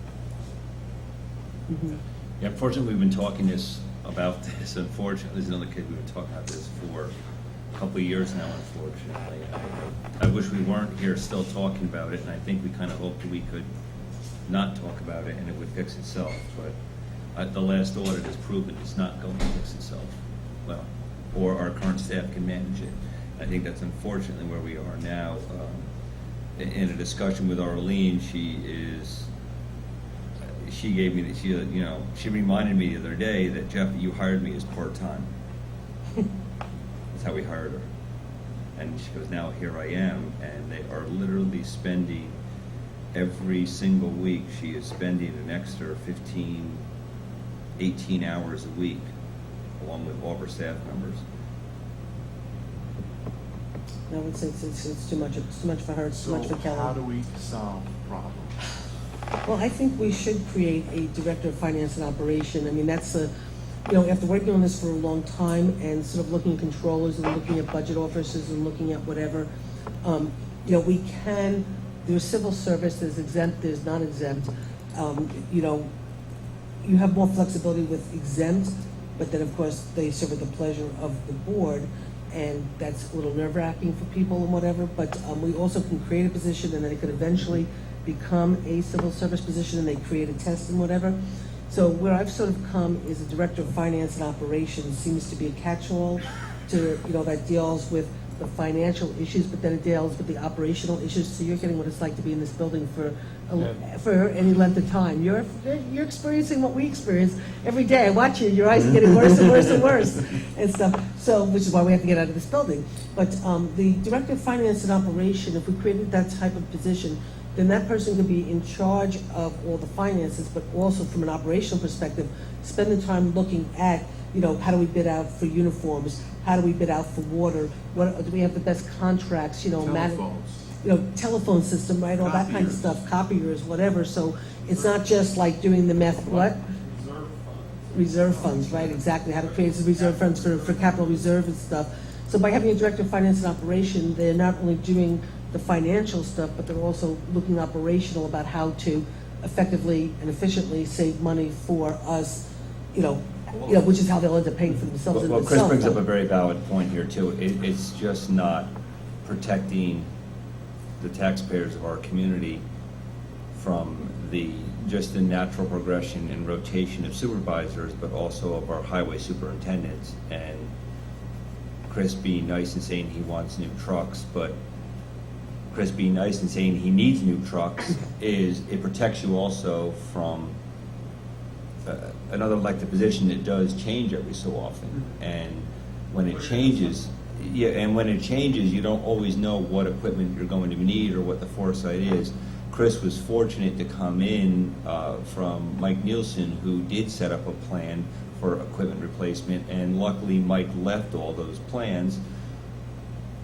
Chris was able to take those plans and also put his signature on them too. So Chris put his signature on plans that he then updated for what he felt the needs were. And they were slightly different than what Mike felt some of the needs were, but at least now we were starting to establish plans. We don't know how much longer Chris wants to continue to do this, or if someone else does want to come in. But if you have a finance officer in, they would also then work with the highway department and establish funds for it. So all of a sudden, we're not handed a bill for, with the truck, $200,000 saying, I need this now. Because unfortunately, when Mike came in, that's actually where we were. We actually got handed a bill. We got handed a bill for $500,000 because we had fallen behind in replacement of vehicles. Chris was fortunate, he was able to get 2 of those, but now we're in a position where we're looking at another $200,000 because we fell behind for a good 10 years in replacing equipment, and we shouldn't have. But if you had someone in full-time, just this is what they looked at, would be like, hey, you got to replace these vehicles. It's just we've always been fortunate with our police chiefs that they understand this. Well, actually, I'm sorry to interrupt. No, when go I was ahead. here the first time around, the first time talking in the 90s, the police, they were in abyss also in terms of the cars and whatever, and all of a sudden you get all these cars dumped on you. So what happened was back then, working with the police department, we established a process of, they said we looked at leasing cars and we looked at buying cars, and we did a whole analysis, and we found that leasing cars actually for the police department is actually more effective and efficient in a sense. So we created a rotation, which is why now you find every 2 years, there's like a Couple new, thousand bucks. there's a Yeah. new lease Yeah. in their budget for a new car, and they rotate in and rotate out the cars, because we created a structure 15 years ago, Right. and it's still in place, and nobody's changed it, thank God, It's an and that's why. operational plan. It's an operational plan that's actually working, Yeah. and so you're And right. that was a good, Yeah. the police is a good example of, and that's where we need to get, I'll use, lack of a better term, the highway department, which is, we won't be hit with $500,000, in a span of, well, even with me sitting here, I'm up almost to probably $750,000 in highway equipment in a very short term, which we probably should have spent over a slightly longer term. And that's a tough hit. So, just a suggestion here, Kevin asked a while ago, so what do we do about this? So this is just my thoughts on this. Mhm. I know a lot of research has gone into this, we've informally had a discussion as well. I would like to see, maybe if we just, even if it's just for my benefit, that's okay, just to share some of the information that people have found, and then tee this up for the next meeting and literally decide what we want to do. And if we want to create a position, do it next meeting. Well, we do have a special meeting September 4th, and so we And could, if you're gonna do that, then you've gotta get your ducks lined up and figure out exactly what the structure's gonna be. well, what I'd like to do, and September 4th might be too soon, because it is next week, Lean's on vacation. I do know that Chris is looking to talk about like creating a Parks and Rec committee, a Parks and Rec department, and sort of wants to restructure how we move forward in terms of buildings and grounds and Parks and Rec and how we do that.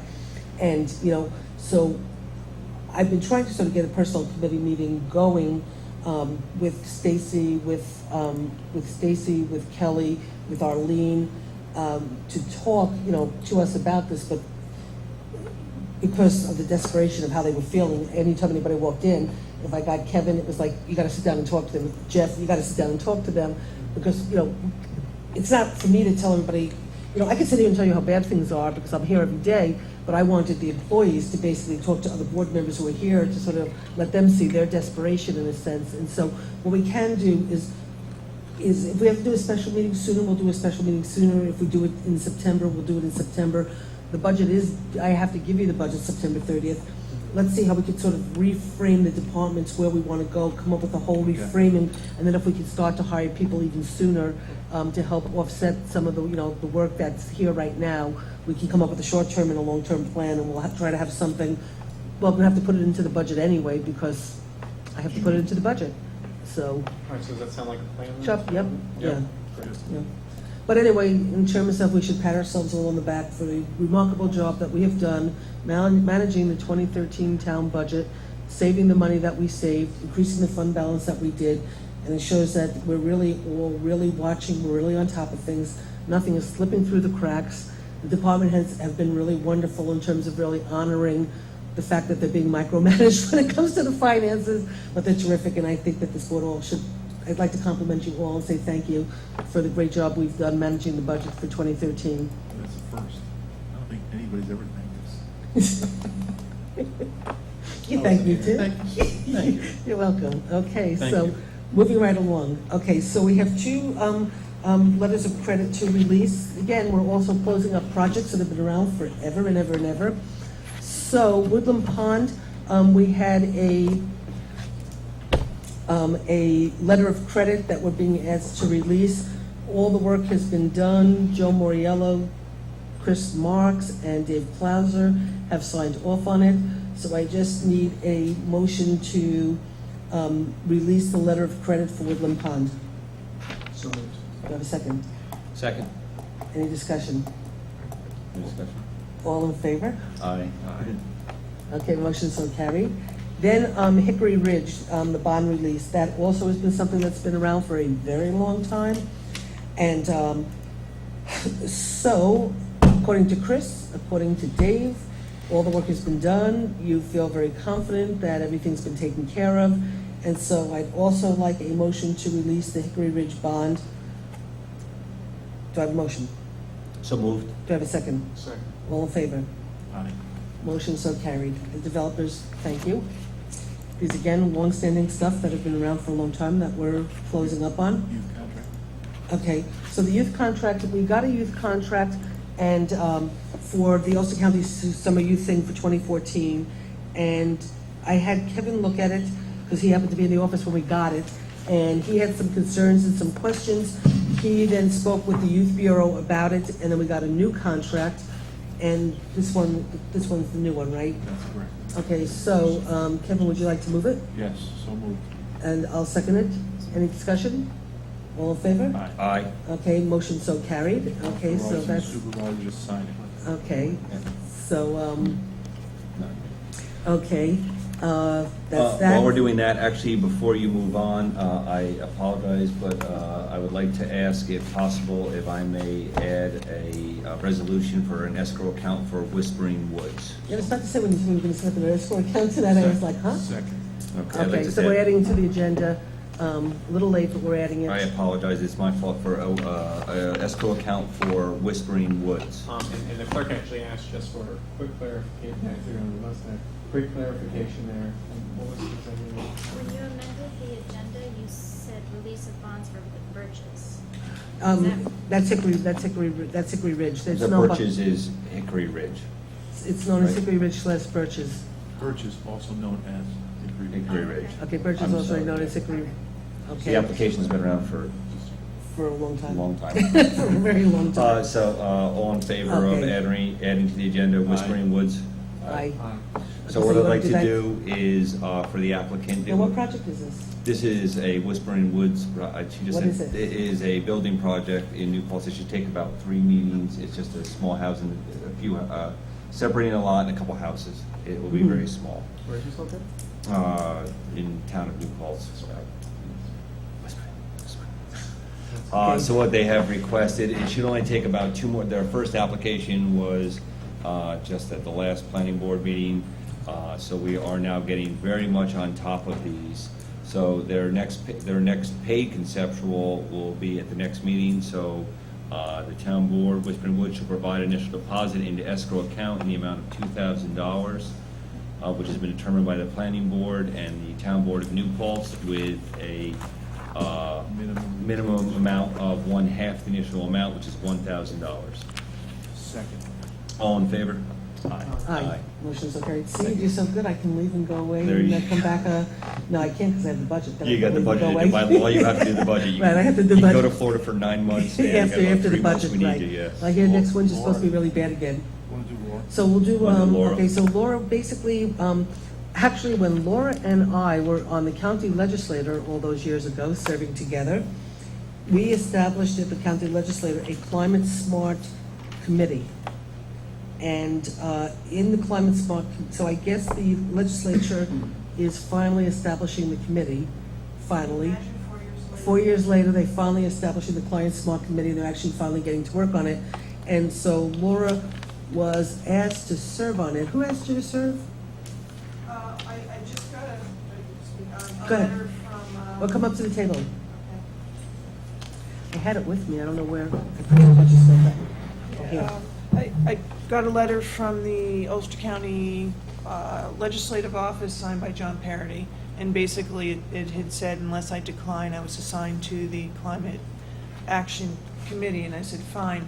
I didn't realize until we went to the meeting on Monday that it was to represent the towns, and I said, oh, I have to ask if it's okay if I do this, so That was very I'm nice of here John to ask. Parity to appoint you on behalf of the town. I was- However, You're welcome. although he did pick Thank a you. wonderful person, so I will thank him personally. Thank you. And so I think Laura would be a great addition representing us on the Climate Smart Committee. All the work she does on zero waste and everything she does on this community, on this issue, she's really moved us really heads and tails really far. So I would like to make a motion as the legislator who helped to establish this committee way back with Laura. I'd like to appoint Laura to represent the town of New Paltz on the Climate Smart Committee as our municipal liaison. Second. Any discussion? All in favor? Aye. Motion so carried. Thank you. Congratulations, Thank you, Laura. Laura. Thank Thank you. you, Susan. Oh, appreciate you're it. welcome. Okay, Yeah. now, a quick update on the mold problem. Well, do you want to do the 2 bids real quick? We could do the 2 bids real quick. If you want to do the 2 bids Sure. real quick, I will send them to Chris, and I will also send them to you, Roseanne. We need to do 2 bids. One of them, though, will be underneath, but I think we'd like to do a bid because it would be responsible. The first one is for a water fountain for Moriello Pool. It would be a concrete pedestal drinking fountain with a freeze-resistant valve and an assembly that will provide year-round operation, fully engineered pneumatic valve assembly in freeze-resistant housing, an angled barrier to make it compliant with all of the ADA requirements. The amount of it will not exceed $2,000 and $4,022. Give me a number. You read it wrong too, Carl. No, no, no. You know, I was never, Chris spent his life going to auctions, I can't do this. You're with me, you're doing like these fingers. And I'm like, I think I just bought something, I don't even know. Okay, so wait a Do I owe second. you money now, Chris? That's what I need to know. So, I knew it was bad, I knew this let was me bad, just- never do this with an auctioneer. Just so we can, Oh, just my- so we can be very clear. We already, $2,200, of which 50% of it will be billed back to the Village of New Right. Paltz, since this No. is a capital fund. Thank you, I'm keeping my hands below Now- the table. now, just so No we can- signals, no nods, no winks. now, Thank you, just Chris. so I understand, because we did authorize doing Yes. this, we authorized going out for bid, but, so we went out to bid, and you're now asking to accept the bid. Well, no, we are going out to bid on the water Again? fountain now. Yes, we are going out to we've never published a bid on the water fountain, have we? We didn't need to. We didn't need to, but we would, Verbal quotes. we have 3 verbal quotes, but we would like to go out to an official bid on this now, though. Is that, Just- no, Yes, yes, no? yes. No. For water fountain? No. Kevin says we should. I'm going by Okay. advice. I would feel more comfortable if we went out to bid on this. Why don't we let Chris come up here and talk to us about, And I'm gonna make you stay here now, because I don't want any more hand signal confusion, Lindsay. right, I think The, You're welcome. the water fountain is such a small amount. I mean, it's under the amount that you would have to go out to that you a require. posted right. paper bid. Right. You know, it's well within the verbal bid specs. You're not gonna get people to come in and show up at a bid opening for a water fountain for $2,200. I don't believe. The The only reason slide is, Chris, has to. Right, the Okay. slide, I agree, has to. The only reason is time is our friend on this, and since we are not under a time constraint here, if we went out to bid, it's not going to change. I mean, Our- it's a little more cost to put it in the paper. I mean, if you want to, it could be put in next year. I mean, Right, put it we're not with gonna the get around slide, to as installing, a right. slide and a water fountain or something like that, maybe. We could help you catch combine them costs, as but one, I'd be yeah. surprised if you get too many people that bid on it. But I've been wrong before, so. All right, the column inches on the fountain, I predict them to be very minimal. I think we would post this for a very minimal amount. You're already, when you get to, and thank you, Chris, too, because you are watching the money there, and I appreciate that. But when you get to trucks, backhoes, skid steers, Well, that's they're where very we- large, they're large That's where we go bids. out to bid. Also, the No, but I'm reason, just saying, this is in the paper, this will be a very small bid. okay, You know. the reason we looked at doing a 3-quote bid on this verbal was that the one we found matched the one that's there now. And the bid I That could pulled up, be yeah. a prerequisite in the bid. The bid I pulled up actually does designate. Must be the eh, same Well, this is actually, construction. what the motion was, actually, when we did this back in, For bringing that with you. well, one of the smartest things that we did was we created these minute books. And so we put the minutes in the book, and we just, constantly going back to look at like how we did things, and it's really helpful. So we had a joint town village meeting April 24th, 2014, and the actual motion was made by Trustee Rhodes to approve, well, you actually, Logan and Torres inspected the pool and found some items that needed to be addressed before the pool opens, and we went through all that. Then a motion was made by Trustee Rhodes to approve the repair of the fountain and the installation of sidewalks, and to participate in the bid for a new slide. Seconded by, remember the conversation. seconded by Trustee Bosco, all votes coast, and then a motion was made by Logan to approve the repair of the fountain and the installation of sidewalks, and to participate in the bid for a new slide, seconded by Barry. So we didn't say we were gonna bid the fountain, we were gonna just repair the fountain, and we were gonna bid the slide. Didn't we, Now So- we bid the fountain, or do we want to buy I it? thought we discussed that the fountain at the time was not repairable. It's not. It It's looked like someone had unrepairable. like leaned on it. Right. Well, more than lean, So. it's dead. It's Yeah, gone. yeah. It's a So pile all it's a I'm pile of saying- rubble. so all I'm saying is we already had this conversation. It's At that rubble. point, we decided to repair the fountain and bid the slide. Yeah, I remember there's So- some yelling involved. We don't have to do Groundhog Day, do we? That was capital investment. Yes, it Yeah. was. That was I'm It's just telling you. replacing it now. Quite a discussion we had that. We are replacing it now, though, instead of, because it is it was deemed unrepairable by, not only by our staff, but by outside staff. Okay, so anyway, what do we want to do? I think we're talking too long about whether we bid or, Yeah. no, don't bid a fountain, Don't so use your let's. fingers either. Yeah, be careful, you don't end up buying something. You winked. So- If- Do you feel that if bidding it is going, do you feel there'll be any harm if we send it out to bid? No, I don't see any harm. We'll just put it out to bid. Okay. Okay, so would somebody like to make a motion to bid the water fountain? It already has been made. Has it I'll been made and second. seconded to bid the water fountain? I'll second it. No, it wasn't. We were just All discussing right, it. so I'd then. like to make a motion to put out to bid the cost of the water fountain. I'll second it again. Okay. All those in Any favor? discussion? Aye. All in favor, by? Okay, Aye. and can I have a So motion to put the slide out for I a would bid? like to make a motion that we put out a bid for a slide for Moriello Pool. Also, I will forward to Roseanne the bid specifications and also I will give you copies of engineering for it. So if anyone would like to come and inspect it, they can come to your office and inspect it in an amount not to exceed, I believe it was, 20. no, Um, no, for the slide, no. The slide was the slide. $14,000, I believe. um, If I am correct, I believe in an No, amount hold on not a to second. exceed $14,000. We said that the slide, okay, let me see, sidewalk was 4,000, 2,000 the repair of the fountain, the slide would be $10,000 to $12,000, So in an amount, and that, it has to be 10,000 to 12,000, well, actually, when you bid, you don't put up an amount. no, you don't put an amount, so You there's no just can't amount. accept it Yeah. unless, if it's over 12 grand, Right. so that's what we authorized up to. So actually, we'll just put it out to bid and see what we get. Right, so all in favor? Aye. Okay, and then if we can just, let's take care of it now so we don't have to go back and do it, that the town's portion of the slide and the repair of the fountain will come out of the Parkland Fund. So do I have a motion? So moved. A second? Second. All in favor? Aye. Motion so carried. And just so you do know, that we've been keeping track, again, this was another thing we had to get on top of, was the Parkland Fund, which you know what that is, right? You know, that's the money that when somebody does a development, they have to put, so much money into open space and it becomes a Parkland Fund. So anytime you spend any of that money, you have to do it by resolution, just by the same thing when we do the seizure account through the police. You can't spend, you have to do it by a board motion. And so again, there was, when Jeff had been on the board prior to us coming on, there was money that had gotten, 70,000 that had gotten moved, don't go anywhere, Chris, because we're gonna do the skid steer.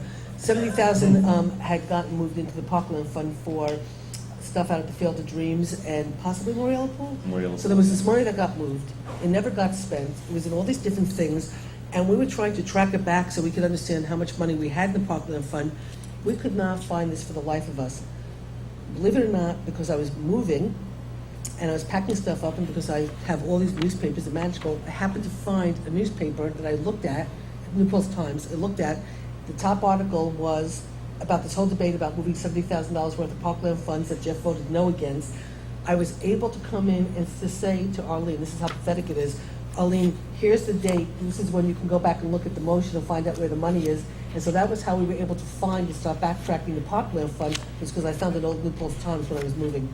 And then we went back and tracked it all, and so we've been keeping track. That's accounting. That's accounting for you, right, I have to find it at Old New Post Times and say, oh, Arlene, start looking here. So we went back and we were able to basically get a handle on the Parkland funds, and so everything we're doing, and we've been keep really serious track of, and so we already have accounted for the money for the slide, we've accounted for the money for the water fountain. We're gonna do something tonight on the soccer stuff that the money's already out of there. We already accounted for the 15,000 we did last week for the handicap accessibility at the pavilion and stuff, and we still have about $20,000 left, and we'll be getting more money soon anyway, so. Okay, so we're doing the Don, are you here for public access? Yeah, yes, he is. So, what was I gonna say that, what we should do now, so we did that, we moved, we seconded, we voted, right? We're done with that? You're not Okay. against you. So the skid steer, so, We did a bid for a skid steer. Right. Remember, Chris came in and then he told us that the piece of equipment we bought was supposed to be Yeah. big enough for, They took it back. and they took it back, so now he's here with a new bid. I was trying to find, before we do it, I was trying to find in the minutes when we actually did the motion, Around in April, I believe.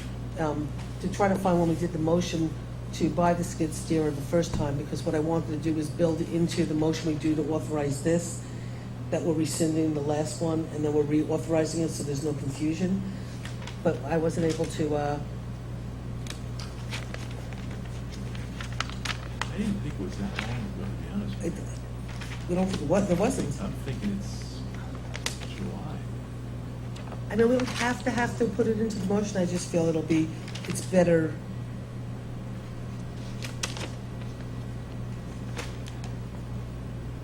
So we were looking at this, Chris and I were trying to find it, because I just think it would make a better motion to, By my notes, it was in April.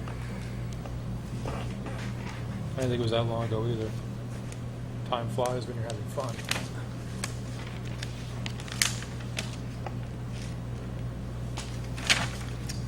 well, we don't have to do it the way I wanted to do it, but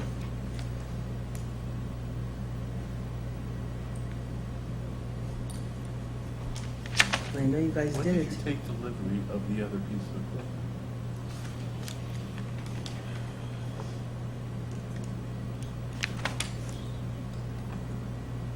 In July. Right. And so you didn't know that it wasn't capable of handling it till you got it, right? And not due to specifications being inadequate.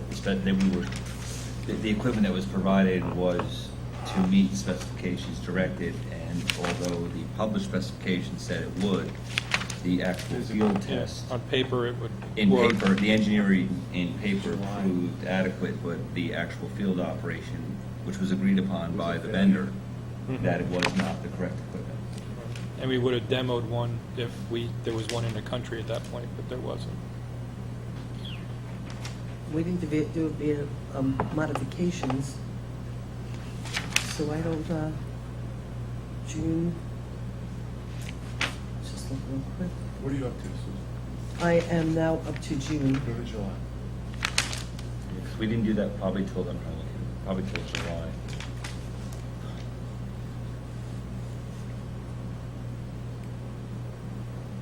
I was looking at it with Chris earlier, and we couldn't find it, because I knew, when we talked, he told me, What's your last entry?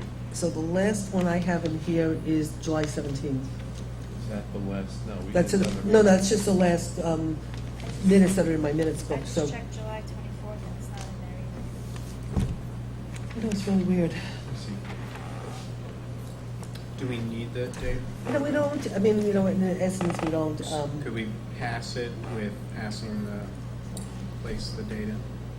well, what we could just do is that basically we're rescinding the authorization of, well, what did we do when you told us you were gonna return it? We didn't take any action. That we were allowed to go, that I was allowed to go back back out out to for bid for bid. it. So basically, we'll just say that we're accepting the rebid, so this way it'll be built into, so if somebody looks, they'll know that it was rebid, and that'll help, so we'll just build it into the, we don't have to be that crazy about the date, we just have to, okay? So what Chris is doing is, he did rebid it, he got a new, bid, so what he's asking us to do is basically approve New bid. the new bid of $61,140. This includes 2 pieces of equipment that were traded in, and it's in his budget, right? Yes. So, And this was all published procurement policy. Yes, went Yeah. through Yep. regular bid through the paper. so how about a motion to accept the bid for the skid steer approved by the town board for $61,140 to replace the skid steer previously purchased that did not meet specifications? Does the Can I- 61,000 include the trade-in? Yeah. Yes. It does, okay. So I'll make that motion. Do I have a Second. second? Any discussion? All in favor? Aye. Motion so carried. Did- Do you need me to sign this one? The difference with the trade-in, just so you know, was $10,796.13. That's what we're asking for a budget transfer. For the to come up 10,000. with those, 10,000. That's the difference from the trade-in to the new machine. And that's coming from one of your DB funds? It's coming from two, bridges and Russian weeds. Can you make sure you give those to Roseanne? The funds. If you want to email her and do it, that's fine. Now, is the budget Make sure just- modification for Just make sure those- Roseanne has those Yes. funds in the. Yeah, well, there's a bunch of budget modifications I was handed. Is that part of it then? Well, I was handed this afternoon. Oh, never mind. Oh, Chris, never mind. We And have so them right here, one of the budget modifications is to balance money to pay for the previously approved 2014 JCB skid steer purchased from A. Montano for bid process.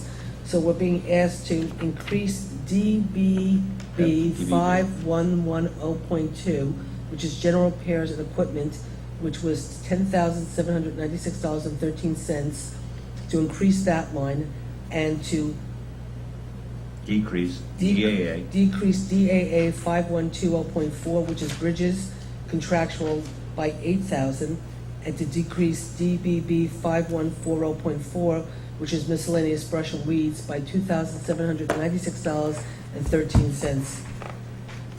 So do I have a motion to, So moved. and a second? Second.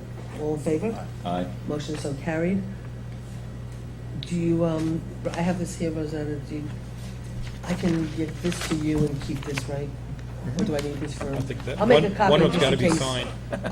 You know what, let me keep this and make you a copy because the bookkeeper probably needs this.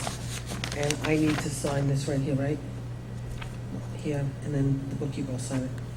So we did that budget. We have a whole bunch of other budget modifications, but we can do those towards the end and get on to just finishing up the other stuff if you want. Or you want to do it Do you now? want to do the public access? Yeah, that's what I'm saying, we can finish Yeah. the budget modifications. Yeah. And let's just do the mold thing real quick, and then we'll do, since Chris is sitting up here. Okay, so we did the skid steer, and we did the slide, Pool, the we did the pool. slide. Okay, so we did that, so the only thing left is mold, and then the public access, and then the minutes and warrants. And Chris, your mold guy showed up today. My mold guy showed up today. He was here from 10 o'clock to about 4. Checked every office from what I'm understanding. Basement. He did find some things, some issues. He's putting together a comprehensive report for us. I should have by next Wednesday or Thursday on what the issues actually are, what our counts are, particulates in the air, and possible solutions, problems, and until then, that's about it. He did, he did make a reference to old building syndrome, a very old structure which has a lot of dust and dirt, inadequate insulation, so there's different variations in temperature, which actually brings stuff off the floors. Some concerns that we had weren't much of a concern for him in certain areas. Floor tiling, learned a lot about why particulates wind up in the air and how it happens. But basically, when we see his report, we will be able to make some kind of determination. I'm still going to have another person come in. The very first person who didn't show up had a different method, different idea of doing it. This person was on the other end of that thought process. I seem very professional, but from what I know about it, I still believe it's very important to have two. So like what Chris was, we had somebody who was supposed to show up and didn't show up, but they had said that you have to close down the building, lock all the windows, turn off the air conditioning, not have any air in whatsoever, so when you come in and you measure the air quality, you're not having it affected by outside air whatsoever, and you're picking up what happens in a closed building. And so that was what one guy wanted to do, and he wanted to test that way. The person who came today basically was saying, oh no, you should test with like a livable building so you know what kind of air is coming in and not. Now in the winter, there's no air coming in because everything's locked up, even though, well, actually we have a lot of air coming in because the building's so bad, He made a So lot it's of two different reference to perspectives of how rooms to- that were stifling hot, either no air conditioning or improper venting. There are some things that he told us we could do, to help things right now, so that we'll get on those. But it's until we get his report, we really don't know, to really, I hate to speculate, at this point. Well, we looked at one building, and we're waiting for an appraisal back from that building, which I spoke to the appraiser today, and we should have it in 2 weeks. They did the appraisal yesterday, and they're going to do the report. They're doing the comparables, and we'll hopefully have that in 2 weeks. I looked at another building that I'm hoping some other board members look at, and I got a phone call because there was an article in today's Kingston Freeman, and so I got another phone call about another building that could be potentially available for us that I'm going to try to make arrangements to go see and, see what our options are for, where and what we do. I know what happened to you. Yeah. And again, we've been talking about this for a long time too, and we authorized this board authorized putting this building up for sale and trying to, move forward, because we've got the whole health issue in this building, but even above and beyond the health issue, we've got, like Jeff will say, that this building does not have enough room. Like when Jeff was here in my place for the week I was on vacation, and all of a sudden Jeff was trying to work with the finance department, and all of a sudden there was no room to work with the finance department because they're all squished in and whatever. And, we've got a lot of people now. We have the Kathy, the senior advisor, we have so many people that are like on top of each other. And then when you really think about the handicap accessibility, this building's not handicap accessible. We're faking it. The fact that we have the building department's office open so people can get in from a handicap accessible. So you have a building department's office open to the public for anybody to walk in while we're sitting here with files that are accessible. That's not handicap accessibility. That's stupidity, quite frankly, and stuff. So it's not really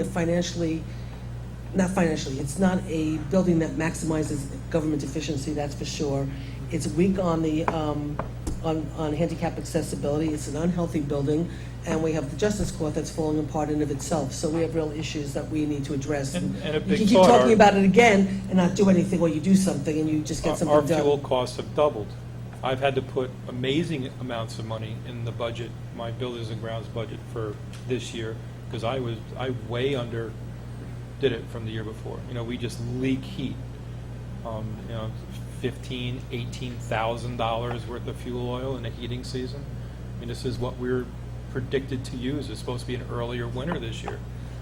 So this is a big, and not to make light of it at all, but as a department head, I think it's a great idea to get a fiscal person. Let me know when you want me to convert one of the bathrooms to their office, because where are you going to put them? They're going to sit on my lap. Yeah, Enough yeah. said. Yeah. So anyway, we'll stay on top of the mold situation. We'll stay on top of looking at buildings, and again, we'll try to act as quickly as we can to deal with the situation that we've talked about and talked about and talked about. And you can keep talking for another 20 years. As soon as I get the report, I'll make it. I'll let it be known. Yeah, they have talked about it as long as they've talked about consolidation, right? Yeah. So. Okay, Thank great. you. Thanks a lot, Chris. Okay, so public access. At the beginning of this year, well, let's just start with the fact that it was my understanding, rightful or wrong, that public access had finished their job of what they were really assigned to do. They renegotiated the contract, most of the town is built out, and that they really were not going to be they're going to be on a call basis kind of thing. Because we had so many problems with the website for so long, we finally solved the website, and the website's phenomenal. We use it a lot. Everything is up on the website. We don't have a meeting without every document on the website. Ahead of time, we're always, pushing and promoting things on the website. We want to build that website up even more, and we want to get input from people, and Carol wants feedback, on how to make the website even better and having more people know that it's a resource and all that. We've got Facebook, which we're starting to use a little bit more, and we're trying to control it, from the perspective of not letting it get, it's a government Facebook site, so you want it to maintain a certain dignity and whatever. And so you've been looking at it, and I know you've been sort of working on it, so you guys and Carol have been posting on it. And so, like how we sort of communicate with the public in terms of everything that we're doing. And so I had created a new committee at the beginning of this year that was I forget what I called it. It was a communication sort of committee that was going to be reformulated, that we would advertise for people to join, that would take on public access, the website, the Facebook, and also other things of how we would communicate with the public.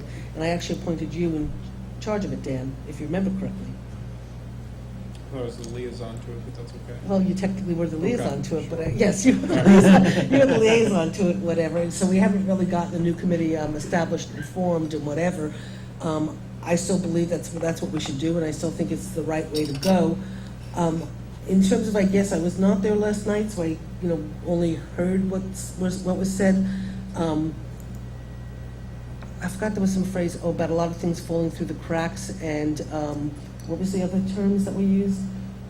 I think one thing I did was miss, and Donna reminded me too, is because I was here when it was when it was still working on it and they were coming out, was the other thing the committee did do was come out with all of, and for a lack of a better phrase, the terms and conditions of, and the rules for Yeah.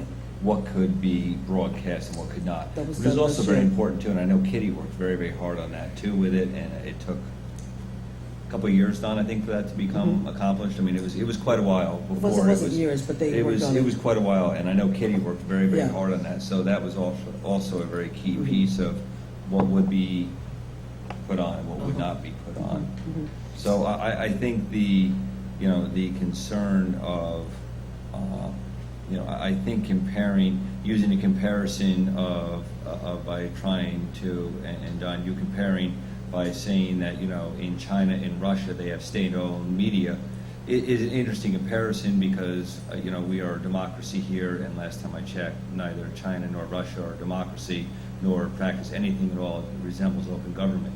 I think everything in our community represents everything that is open government. So not that I am not concerned about things being closed or controlled, but I certainly do not have concerns that things that are videotaped, the tape from tonight's meeting, for example, will be up on the web in less than 24 hours usually. There is no time for any editing, nothing is ever edited. Anything that is sent to to who we use for our access, anything that is sent to Bob at USIA Video, he puts on. I'm not aware of any editing. I'm not aware of him going through and disseminating or taking anything out. If something he has a question on something, I believe he uses the guidelines to ensure that it is safe and that it is what is to be put on in the best interest of the community. So I'm not concerned about that, and I'm not concerned about neither the village board or the town board doing any type of editing, doing anything to change what is put on it, because I'm not aware of there either being the time nor the material being provided. Since I've been on this board, I've never once seen a single thing or been sent a single thing, anything put on to the web or being put on to being displayed on TV. I see it the same as everyone else sees it. All of a sudden, it's up on it, or someone says something, or someone says, "Hey, go to the web." This is on. I'm never made aware of it either being put on or not being I put have on. to actually tell, I've been getting a lot of, and this is not for me to deal with because we're not the village board. I've been getting a lot of complaints, not about the town board meetings, about certain village board meetings that have to do with a lot of this controversial legislation that's taking place in the village in regard to landlords and stuff, where I've been getting emails saying that those village board meetings are not being put on in a expedient fashion, nor are they running as often as they should be. I don't know oversee, the schedule. We get, we do get the schedule sent to us every week, just so we have when the meetings are, so if anybody calls or wants, or if people do call and complain kind of thing, but I have been getting a lot of comments about certain village board meetings not being put on, so I had told the person to come and speak tonight in public input, but they're down in the city, and so I have to see if I write to, I'll probably just try to get in touch with Bob Fagan to say I'm getting complaints about certain village meetings not running often enough, but. I think the only thing I've heard is I had several people just talk to me about, and I know USIA has done a great job of responding to it, is the meetings had become very flat. They felt that the pictures of backs, we use a one camera system here, there's no multiple cameras, there's no floating camera, there's no first person cameras here. So there was a request that we could go zoom in onto people or go onto the speakers and I think, and I spoke to Bob about it and the camera operators, and they've been very responsive. Well, I'll about actually, following the speakers and. 'cause it- well, I'll follow up on that, actually. It's funny, because when I first came back again, there was a lot of controversy over public access in terms of how it was done and who was doing it, and there's just all this controversy. And because I've edited and I've produced a lot of video and stuff, and I'm a photographer, I happen to have, so when I first came in, and I know that the camera's always been in the distance, and it was just always one shot of the board, and it was it could be pretty boring, and a lot of people watch it. So when I first came in, the first thing I had said to the people, the camera operators, is, can you do me a favor? Can you do closer shots? Can you follow, whoever's speaking and whatever, and make it more interesting so, the person who's watching it, sort of sees not just one camera and just hearing a bunch of voices in the distance talk.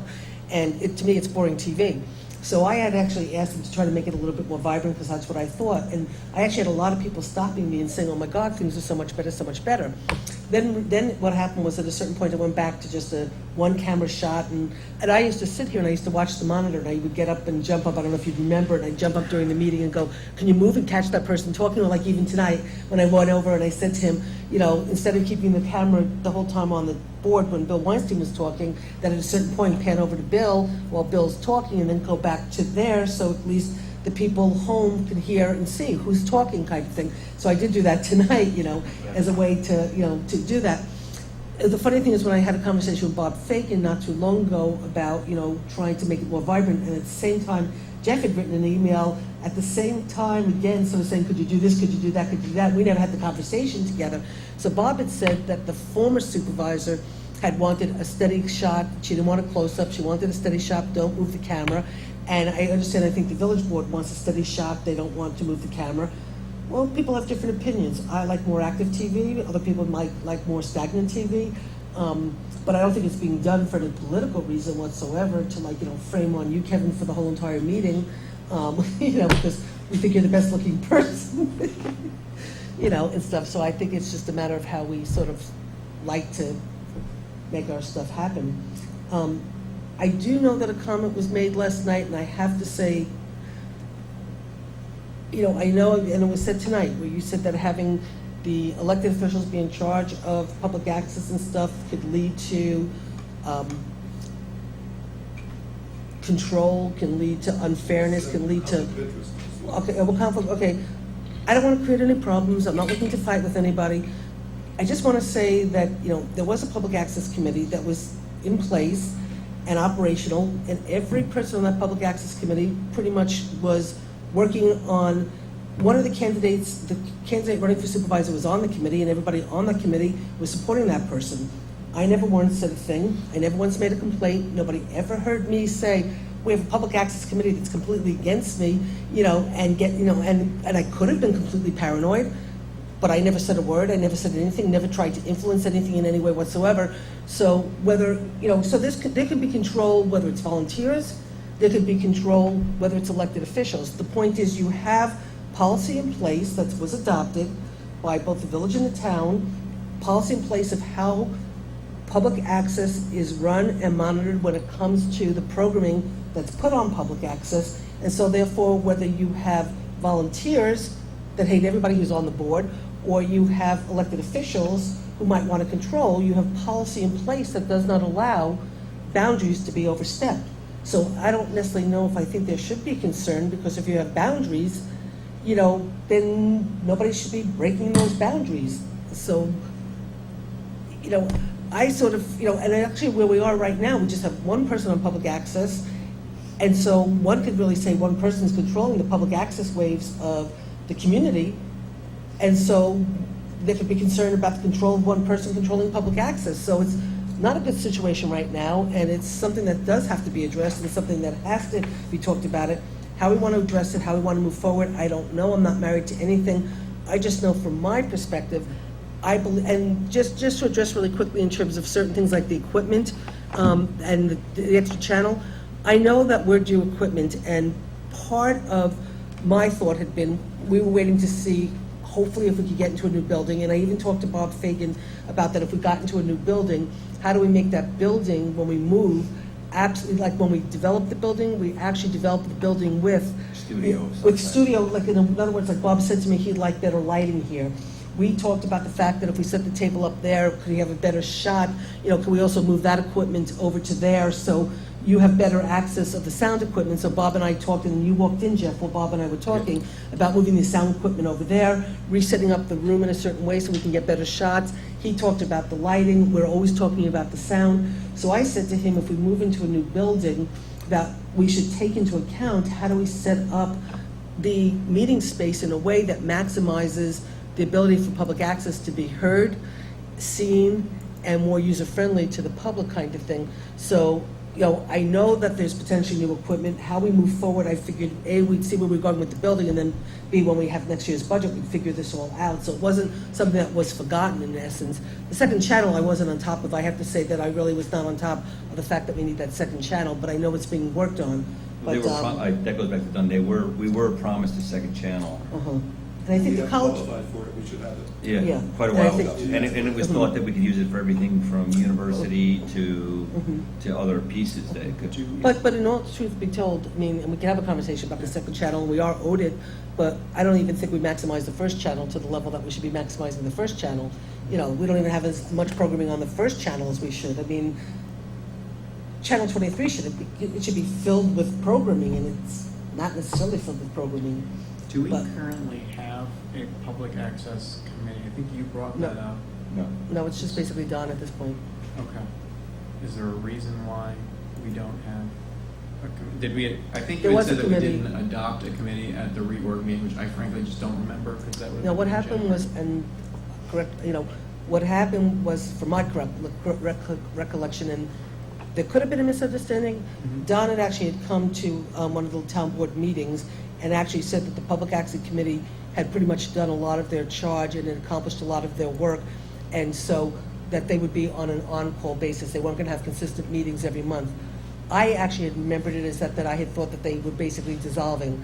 So what happened was, when we reconfigured this year, that's when I said, well, why don't we take all the website stuff that we're trying to do, why don't we take Facebook, so we can start using Facebook more? How do we start reaching out to the community? And so I said, let's put together a communications committee, and it's funny because Don made a comment about the expert in Saugerties that they have. My husband, who never volunteers for anything except he did volunteer for the dog park at a certain point, but he's bought national television his whole entire life. He created the ESPYs. He, put Miller Lite into the world. He created Windows 95.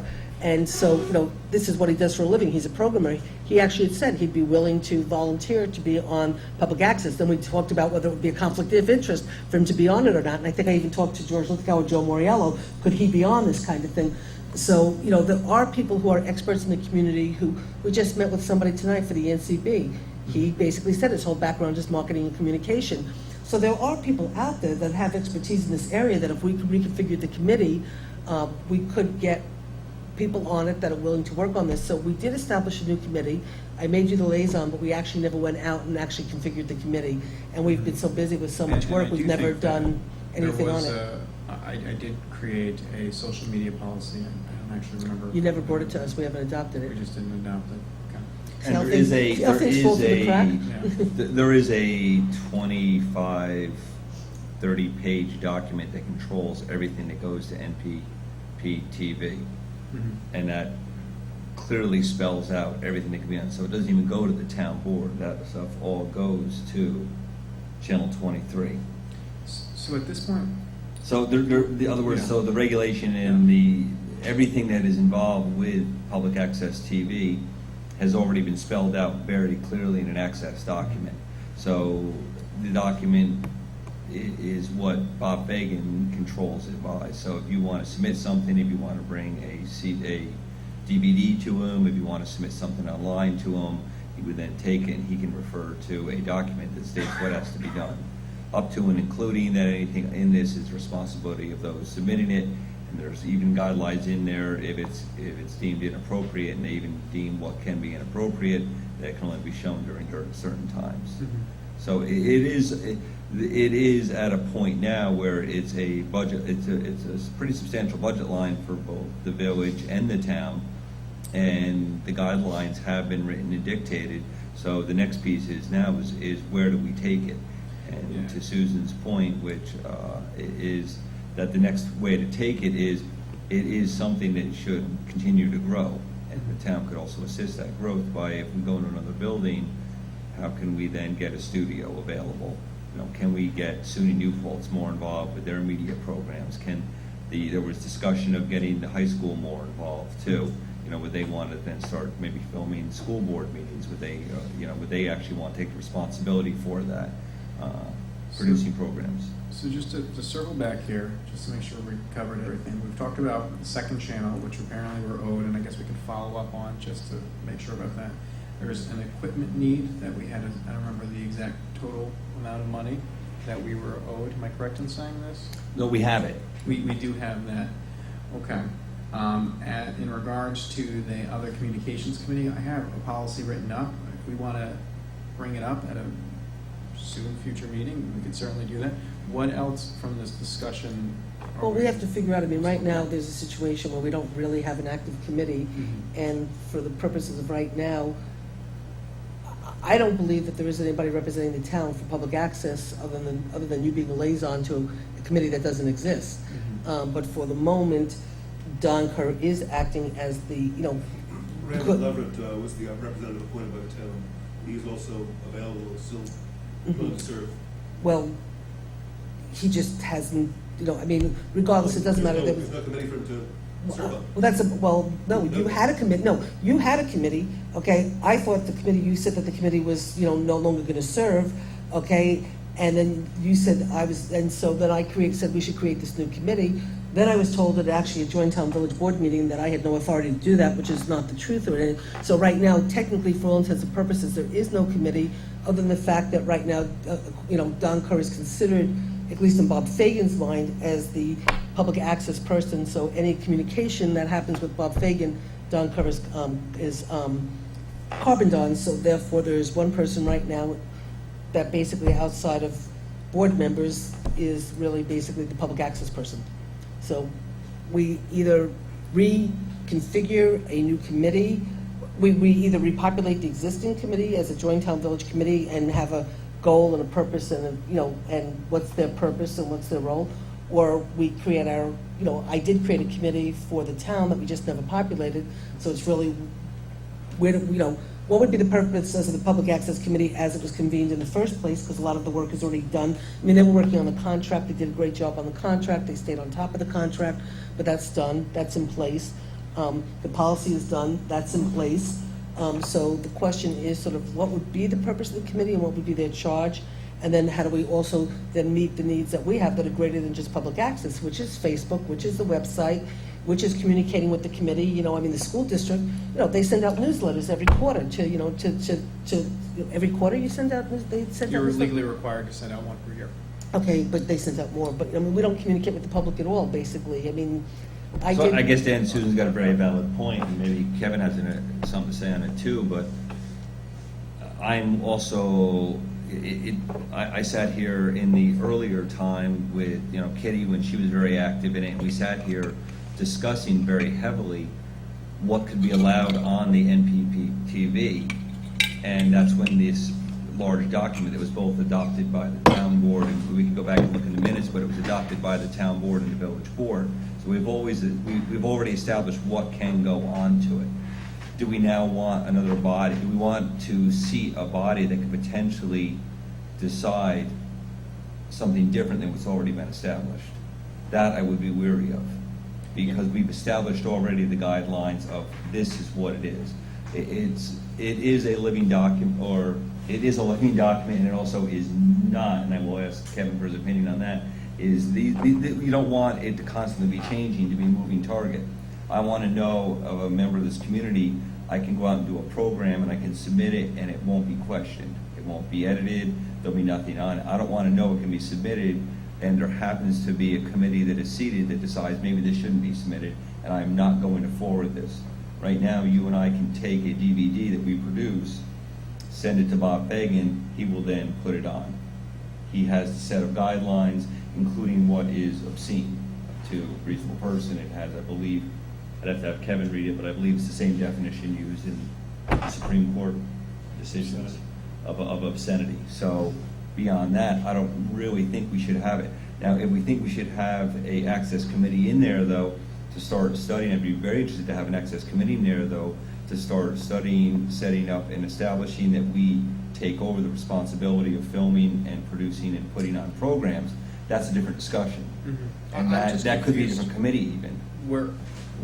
It seems that we're having some miscommunication here, and I'm just confused where we need to go from here. I don't think it's miscommunication at all. I think that is the genesis of the discussion is, Because I'm confused. Where are we going Does the now? village currently have? Well, there was a committee? village, That's what I'm village confused town about, yeah. joint public access Okay. committee.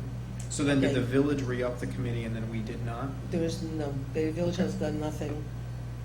The village has done nothing, and then I created the new committee because I thought the other committee had said that they finished their Okay. work and they weren't gonna serve anymore and stuff, and then I created this new communications committee, but we never populated it. Okay. And there's really no sort of living, breathing public access committee that's meeting anymore and whatever, and the village has not done anything with it at all.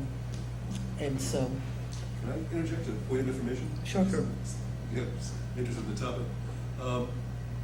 The Joint Village Town Public Access Committee is active and was appointed by the village, so it's active on that side of the town. Jeff, you envisioned what such a committee could do, and you were talking about a new facility with new equipment, possibly creating a studio. We have, over the years, met with various different public access committees in various towns. We have some expertise, at least members of the committee who were serving at that time, and who would be willing to serve again. That's an area where I think we would have the time and the expertise. You may not. You have a lot to do. no, I agree with you. I'm not debating that. No, I agree. As you move forward, that is an example. That's one example. You're speaking about the policies being done, and they are, and they may be modified. Every election season, when we get complaints, we would take a look after the fact and say, do we need to change anything after this election and before the next one? So there are some minor changes, but the policies aren't done.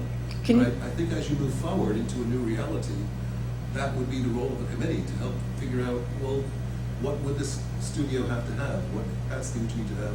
What equipment would you need to have? And one of the things we would have been doing this year would have been following through on the equipment issue. If you want to defer that until a year or so down the road, that's fine. That's new information. So one of the things we were looking at doing was going after that money, making sure we got that equipment in place. Some of the stuff we have in place now is old and potentially will fail. So I think there are some things that the committee could do. So, and I agree with you absolutely, Don. And- wait, can Yes. I mean, this is new news to me. You're saying that there is a village public access committee that's active and working? There is a joint town-village public access They committee. met. Yeah.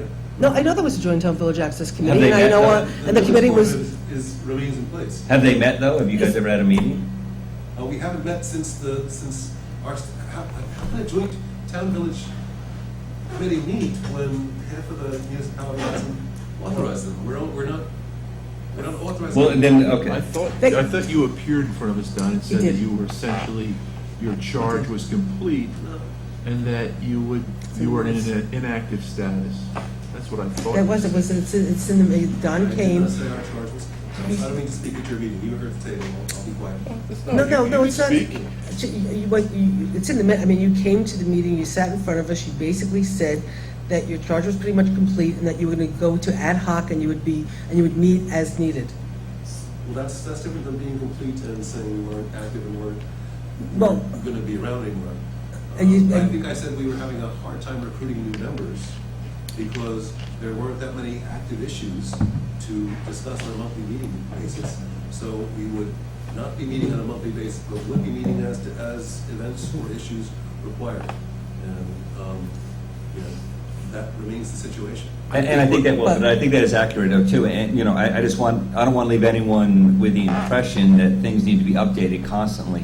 The guidelines have not been updated since prior to, except for myself, anyone on this board since 2009. And there's been several election cycles through that. So I don't want anyone to think that during each election cycle, they need to be revisited and updated. 2009 was the last time, and Kitty was actually still on the board in 2009. Kitty was absolutely still on the board.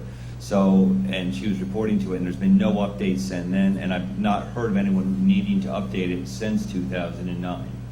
And there's been several election cycles. Since then, but whatever, right? Well, not whatever, no, I think it's a pretty critical piece. This is not something that needs to be revisited frequently, because I remember spending many evenings discussing public access with many people, and it was a lot to write the last version. So I don't think it's something that needs to be revisited. I totally agree with you, though, that no, this board should not be sitting here discussing the nuances of what the next phases are of public access TV, and that would include equipment. I do not have the expertise, nor does the majority of this board, and I won't speak for Dan, because I know he has actually spent a lot of his time in communication, so he actually may be someone, and why Susan made him the liaison. Maybe we should have a committee get together which would involve itself into looking at equipment, looking at studio, and should this be something that other towns have done, and then we should become lack of a better term, the production staff of it. And I think there could be a lot to it, because it may be a great cost savings to us. I think it's part of what I would think, what I heard you say, it's part of a bigger picture of the way we communicate. So before the website was up and running, the public access channel was really the primary vehicle for communicating with the public. And now Facebook is becoming more popular, but the website really is a nice vehicle for doing that now. So I think it's probably a good idea, Dan, that maybe you consider perhaps populating your committee and studying how we move all this forward. Yeah, and I think when I went before, just to say that I thought there was some confusion here, is I'm not sure, we have some gaps, so I just want to find out how we want to fill it. Do we want to decide to do this committee, which is completely fine, or are we assigning the other Status committee? is walking out the door, so. Yeah, that's kind of why I just want to come to some form of conclusion so we know what we're doing. Well, first, I really, with all due respect,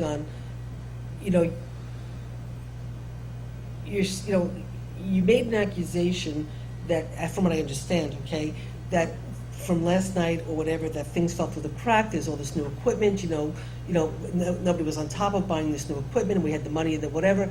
But yet, here you're also saying tonight that, your committee was supposed to meet on an as-need basis. So if you knew that there was equipment that needed to be purchased, you had the authority to call a committee meeting. You had authority for your committee to continue to work on figuring out what kind of equipment you thought you needed, because it was your responsibility, and then come to us and tell us we need you to, to go to Time Warner and ask for this equipment. But I was told very clearly that my committee no longer existed in the town, so I Well, didn't feel I had that opportunity or authority. Well, I was under the understanding that you guys had sort of said that you weren't, so, Dan, we could maybe have for all intents and purposes, right now, I don't believe there is a committee, because I think it's really just Don, and I don't think that's appropriate for one person to be a committee of themselves. I do think that we should be broadening whatever it is that we want to do relative to communication, because I think getting the website, it's been a great vehicle, and Carol wants more input, and we want to get more people to, build on it and stuff, and so I think we do have to focus on that. So, I would like to see us maybe take some of the works and needs. I mean, if you, Don, are willing, and that's up to you, if you're willing to put together what you think still might be needed from the committee in terms of the work that you've done and where you think that work could be of value, then we can sit and talk about the things that we want to do to build communication over and above just public access in of itself, and then figure out how we possibly constitute a new committee and then go from there. And then if the village wants to do it jointly, we could do that. But, I know we have our needs, in terms of, we have our Facebook, we have our website, And I know what's interesting is the town website directs you to Bob or Matt Fagan. It gives you all the links to get hold of NP Channel 23, gives you all the links, gives you an email link. The village link, when you go to Public Access TV, it says access denied. Access to this page is denied. Either the page has been moved, removed, or you do not have sufficient permissions.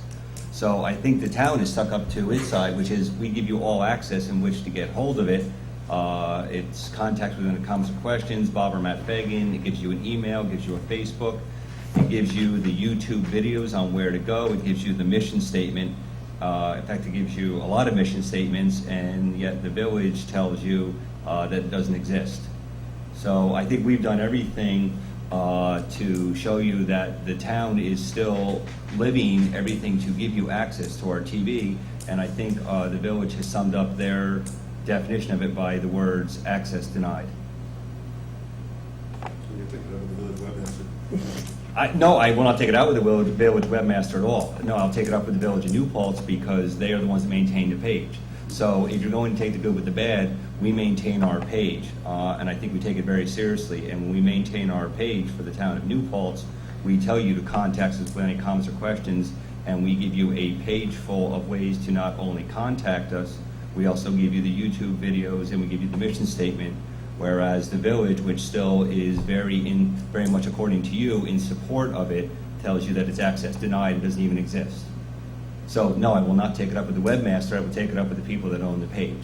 And the owners of the page apparently have no interest in it. And yet the town, for which you say has no interest in it, does everything possible. Well, you're sitting here telling us, Don, you can go this, but you're sitting here telling me that we don't have interest in it and that we don't populate it, but yet we've given you everyone Please don't put words in my mouth, Jeff. I never would put words in your mouth, but simply you've stated that you believe that we cannot be entrusted with public access, but yet we've done everything I never possible. said you couldn't be entrusted. Sir, please don't put words in my mouth. Okay, I said apologize. there's So an when you inherent can- conflict of interest. When That's you not when you lack of said, trust. okay, then when you compared to saying that there would be a conflict of interest and that places where governments run it, you compared us to China and Russia, simply is to me, I find those, as I stated to you last night, I find that insulting. We've done everything here to make these meetings more public. We've done everything to get more meetings on the television. We've done everything to gain people access to more and more of our meetings and to be able to see them on TV, to be able to see them on the web. We've done everything possible. We're even broadcasting more meetings. We've moved money into the budget to now have our ZBA meetings on television. We're doing everything possible, and you're telling us that maybe there's a conflict of interest. I don't see any conflict of interest, and yet you're saying that the village still embodies it, but yet I can't even go to the village website, which I'm on right now, and it tells me that the access to this page is denied. Well, I don't know what to tell you then. We're doing everything possible, Don, to keep this as the most open board you can possibly have. And yet you're coming before this board to tell us we're not an open board. I never said that either. Please, that's 3 times you put words in my mouth. I've never said you weren't an open board. I've never said that, sir. In saying there's an inherent conflict of interest, very politely and calmly, and please, I'm not trying to offend anyone, and I think you're taking offense too quickly. I'm not taking offense at anything you're saying. I think it can be seen as potentially problematical. I'm trying to choose my words. I don't want to use That's fine. judgment here. We've heard during this meeting that there have been times when people at the board table have said, film in this way, record us in this manner. And there's nothing. Wait a Wait, second, wait, Don, wait a Don. second, Don. First Wait, of wait a all, second. Don, my excuse me left for a second. side is much better than my right Don, side. excuse so I me, will with all admit. due respect, by saying that, you're making it sound like we're trying to control. No, wait a second, excuse me for a second, okay? We're not controlling the content of what anybody was saying. We're just trying to say, make the content more interesting when somebody's watching it. So we're still gonna say what we're saying, whether the camera's stationary or whether the camera picks up who's talking, is just making TV more interesting. It's not controlling what's coming out of our mouth. But by you saying what you just said makes it sound like we're trying to control, what goes out on the air. People get too easily offended. I think it would be. No, it's not offended, it's. Not offended, but I It's mean- what you said. The process would be better if there was a middle person, if it was USII video or Public Access Committee. It is if someone USII else video. had that communication. It is USIA video right now. That's who it is. It's Bob and Matt No, I'm Bagans. saying having that communication with the operators. Wait, time out. I mean, the village board tells them they want the camera to stay still. We say we want the camera to be more active.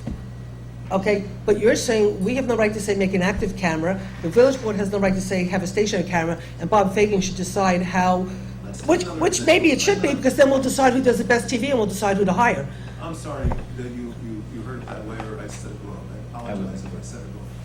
My interpretation was it was similar to, in another world, in California somewhere, if someone said to a reporter, please cover me in this way. That was my, when I'm saying there's an inherent conflict of interest. People could perceive that wrongly. I'm not saying you did it wrongly, and he was doing it wrongly. I'm not saying there's an inherent conflict of interest. But it's And I'm not directing that at inherent, Well, but- unless it really, there's a significant chance that it'll happen. It's not inherent. And let me just say, I mean, with all due respect, okay, again, I don't want to create fights with people who don't support me, you know, I don't want to, so by bringing this up, okay, I'm not trying to create a problem. I'm just trying to say, the same exact thing could be said, okay? There was a committee of people, public access, okay? Every single person, one was a candidate, and everybody was supporting that candidate. They controlled public access. Now, what would stop those people from saying, okay, show that person in a bad light, show this person when he's at the town board meetings or the police commission meetings in a good light?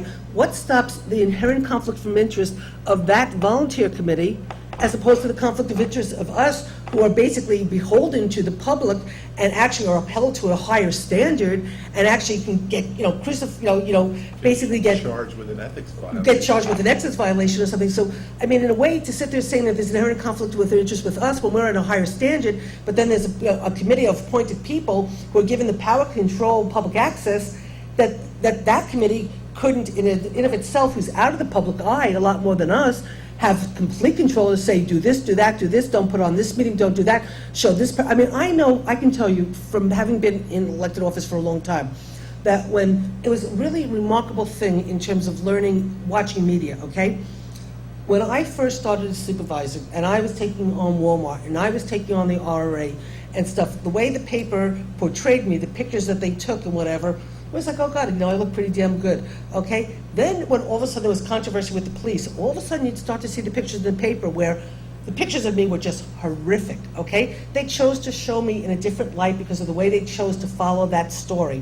And as a matter of fact, I'll never forget, it was 1999, and it was like people to watch in the Hudson Valley kind of thing, and I happened to be in one of the pictures. You look at this picture, it was like, is that me? I mean, it was a horrific picture. And I remember talking to the press about it, to the press, because it was a bigger issue, and they called me in to talk to me, okay? And I made a comment about that, and they said, Susan, we saw it that night, and we said, is that really her? And we said, are you sure that's Susan, kind of thing? But they chose to show me in a light that they wanted to fit their story. So we all know that media can be manipulated. There's no ifs and buts about that. But to say that there's a conflict of interest with us, and to say that there wouldn't be a conflict of interest with volunteers on a committee who might have their own agenda, I don't, I think if you have clear policy, then the policy dictates how things are done, and then there should be no inherent conflict of interest with the elected officials or volunteers that are put on that committee. And I think the policies always did ensure that never happened. And I think whenever we had concerns during election times or other times, we looked at it, we found that there were no violations of policy. And I think if the committee was charged with writing the policy and making sure the policies were followed, not in operations. Sometimes we did communicate with the operators and serve as a middleman, but just as you are not involved in operations day-to-day, here's what you do. The committee wasn't involved in day-to-day operations, here's what you do. That's what USIA does. Sometimes if there needs to be communication between USIA and municipal officials, we serve that purpose. But we weren't involved in operations and telling the camera person what to do. It's not something we ever did. So that concern, and I appreciate you having the concern, it's real, but that was never the practice or the role of the committee. But simultaneously, to interfere in operations. show this at this time. We didn't do that. But simultaneously, you're sort of somewhat saying, or at least we believe you were alluding by the fact that we're just trying to say, make the camera angles, and again, like me going over to him, to him and say, instead of having the camera the whole entire time on here while Bill Weinstein's talking, can you pan to show the people, who's talking, that I'm trying to influence, the output of information. No, I was just pointing out the difference between someone who is actually the subject of the media and the press giving suggestions, and someone who is not the subject. The Public Access Committee was never on. No, TV. but you could be controlling how the access of the elected officials Or the is portrayed to the public. That never happened in the policy. But- I'm but- sure that never did. But one The can't. policies that you cite. But again, policy is a policy is a policy. So you're just as able to attempt to influence as you're insinuating that we could influence.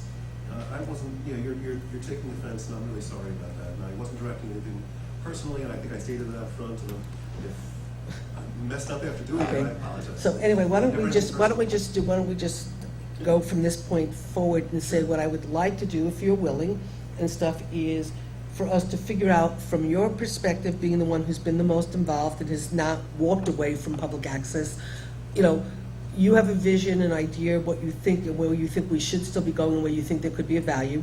We know that we have greater issues that we have above and beyond just public access, how to make public access more user-friendly and more populated with programming and all that kind of stuff, and how do we, do that, which is what we all want, and it's a shared vision. Summarize that and send you a memo. How do we start to build on our website and do the interrelation kind of thing? Like Jeff said, we take it really seriously because we're constantly, constantly populating our website with as much video and as much access to what we do as possible. I mean, just so you know, Susan's office gets a call, because Carol gets a call 2 days or very often a day after the meeting, demanding to know why the meeting's not up on the web.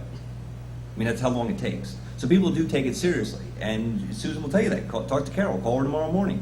Literally within 24 hours, people want to know, or not even 12 hours, why is not the meeting up? We take it and she does follow up. Hey, get the meetings up. There is absolutely no time for any editing, changing, and we don't even have the copy. It's all in the hands of USI, Bob and Matt Bacon. So, that is, we do everything as quick as possible. They set the schedule. So we totally agree. There's a lot of equipment upgrades. We do have money from the cable company. I totally agree that I do not have the expertise to name that. So if those are the pieces that we need to move forward on, I like Susan's suggestion, and I think Dan is the absolute right person to follow up on this. And where do we go now? So What let's- what is it? What is the committee? And is it no longer a public access committee? Is it now a larger committee to what Susan had named? Is it now or maybe Kevin's got a suggestion now, communication? I would just say, Don, from now on, if you have a suggestion, just bring it to the supervisor. That's all you have to Well, do. my first suggestion and question was to clarify the role of the committee. Okay, So thank you for doing that. We're all on the same page. Okay, so then- I'll get you a memo. and Okay, thank so you for that's, problem solving. okay, so that's terrific. So right now, so you'll get us a memo based on where you think we need to go and the things that you think that are still outstanding and what you'd like to see happen. We'll create a little subcommittee of myself, Dan, you, and maybe a few other people if we think, like when Carol comes back, because Carol's away, but I know she's really anxious to get more feedback about the website, to build the website, to even, so more. There's a lot of people right now who get automatic alerts that they know to sign up, and they get, so as soon as we post something on the website, they automatically get an alert on their phone or their computer that tells them, okay, we just added a special meeting, there's a flood warning,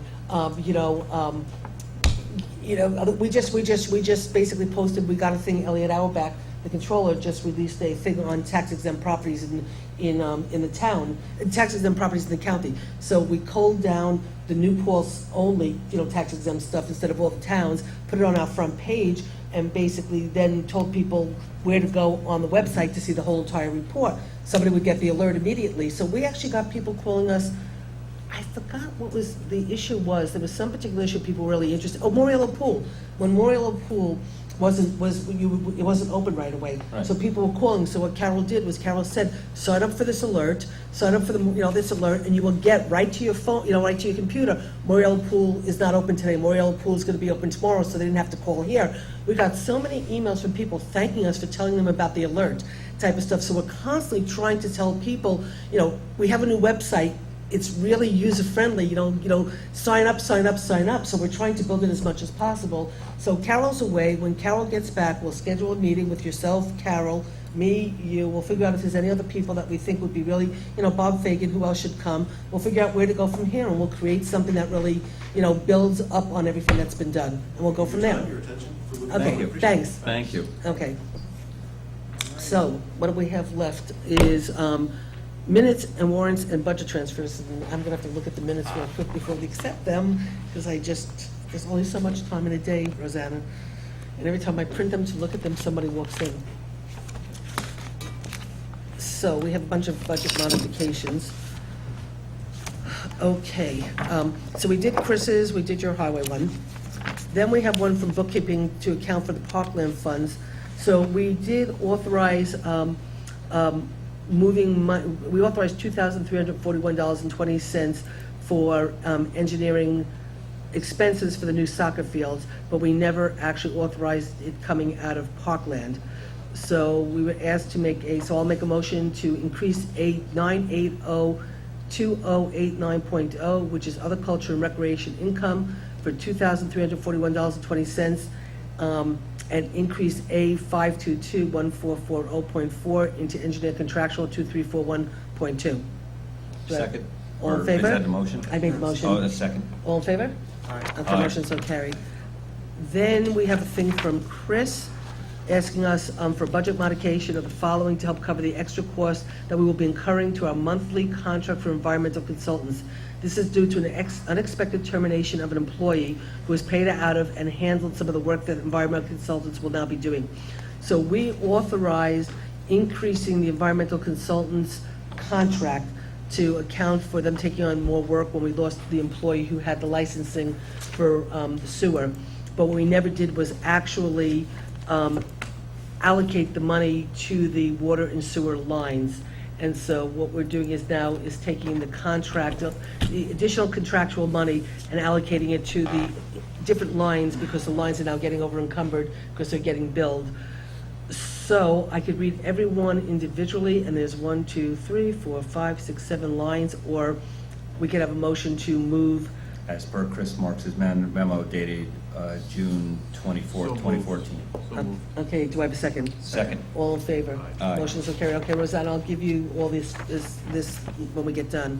Okay, so as we all know, in the budget, we did not put in a budget we didn't put money in for the wetlands inspector because we didn't have a wetlands law, but now we have a wetlands law that was reinstated, and we have the free one-time inspection associated with building permits. So Stacy is asking us to increase the B8020-410 by $1,000, and she's asking us to decrease B5221990.4 to $1,000. So she's moving money around within her own budget to accommodate. The second, all in favor? Aye. Aye. Motion so carried. Okay, Jim Tinger, we had a $500 Studley donation to the youth group for 2014 expenses, and so Jim is asking us to increase the youth program contractual A5227310.4 by $500, and increase A9802771.000 by $500, which is donations youth. So just so you understand what we're doing is we're increasing the revenue line and increasing the contractual line to accommodate, these increases. Second? Second. All in favor? Aye. See, this is the kind of stuff that we're doing correct now. That takes a lot more work because of... Okay, so John Orfatelli, Historic Preservation Commission, he's asking to account for the award and corresponding reimbursable expenses for the 2014 Local Landmark Initiative Grant. So he's asking us to increase B9803590.1 by $5,000 and increase the revenue line B227520.410 by $5,000. So moved. Do I have a second? Second. All in favor? Aye. Motion so carried. Okay, Chris Marks is asking to repair the grade oil evacuator shed by the town of Newport and the town of Lloyd. Highway was reimbursed for half of the repairs. So Chris is asking us to increase DB 9802210.0, general services and other government, by $419.34, and increase DB 5225130.4, which is machinery contractual, by $419.34. So moved. Second. All in favor? Aye. And Motion Chris, so thank carried. you for doing shared services with Lloyd. It is greatly appreciated, and it saves us from spending $300,000 on a grade oil machine. So thank you very much. Okay, so It now- is appreciated. The only thing left is minutes, which, and then we could leave.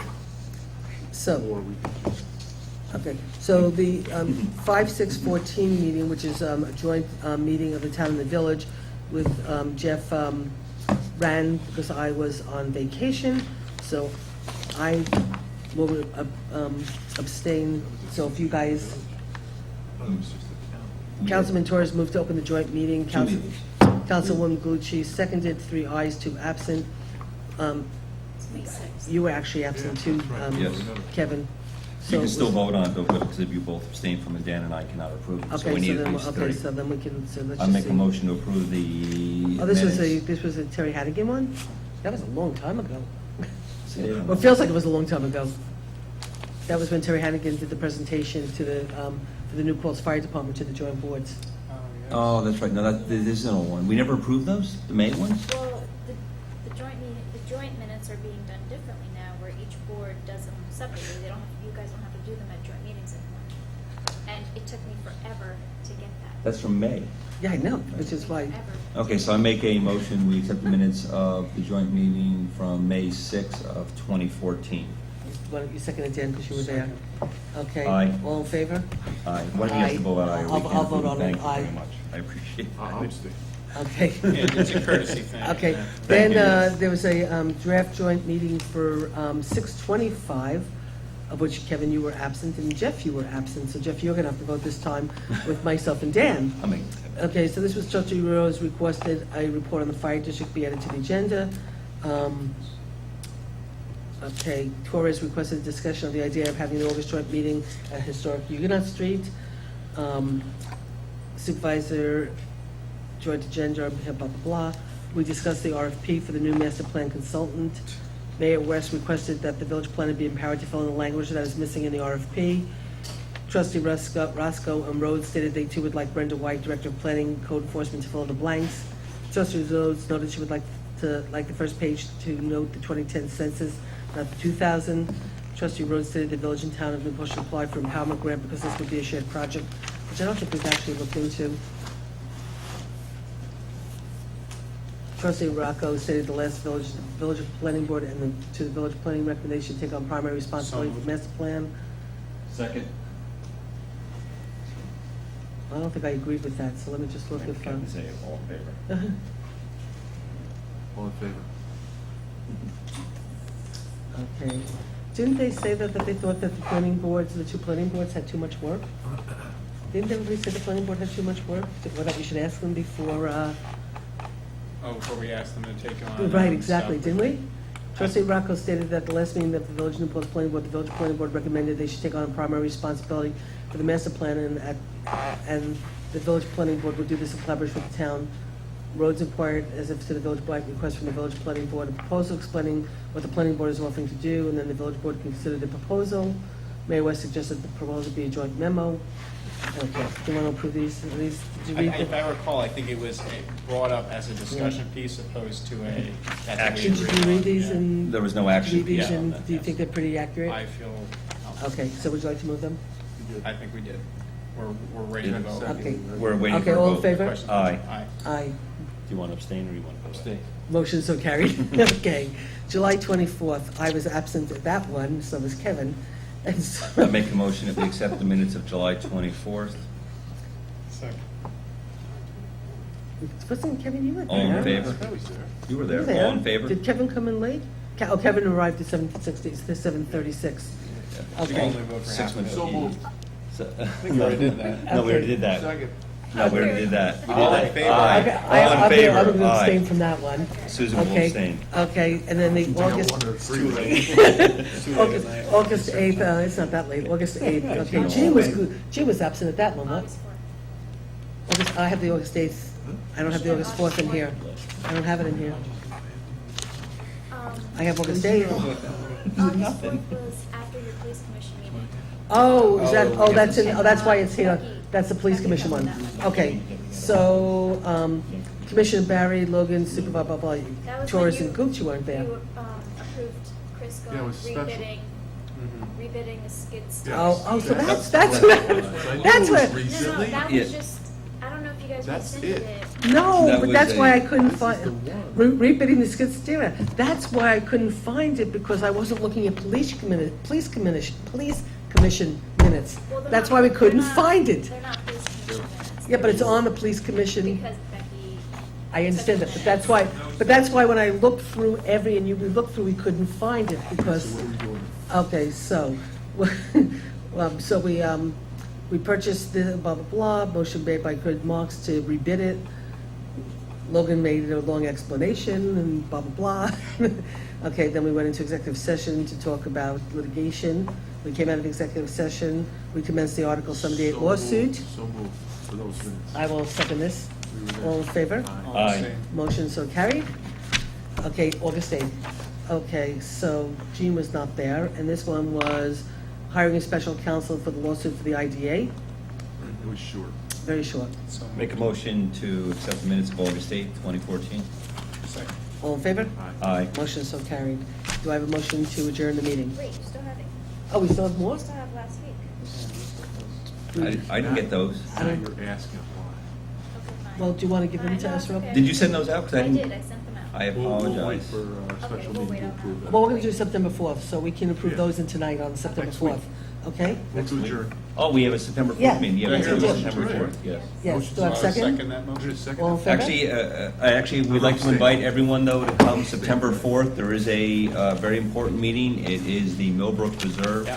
I encourage all to come to it. It is a presentation from the hard work of our volunteers on the Clean Water Open Space Preservation Commission on preserving the open space. Basically, it goes from behind Dusing School all the way up to Woodland Ponds, along one border being Henry W. Du Bois and the other being the northern border that is through the wilderness there. So Just south of Canada. there you go. I encourage all to attend, though. It will be a great presentation and a preservation of open space in our community. Okay, thank you very much. Motion to adjourn? So moved. Okay. All All in approved? favor? Aye. Okay, good night. Thank you. Good night. Are you gonna add-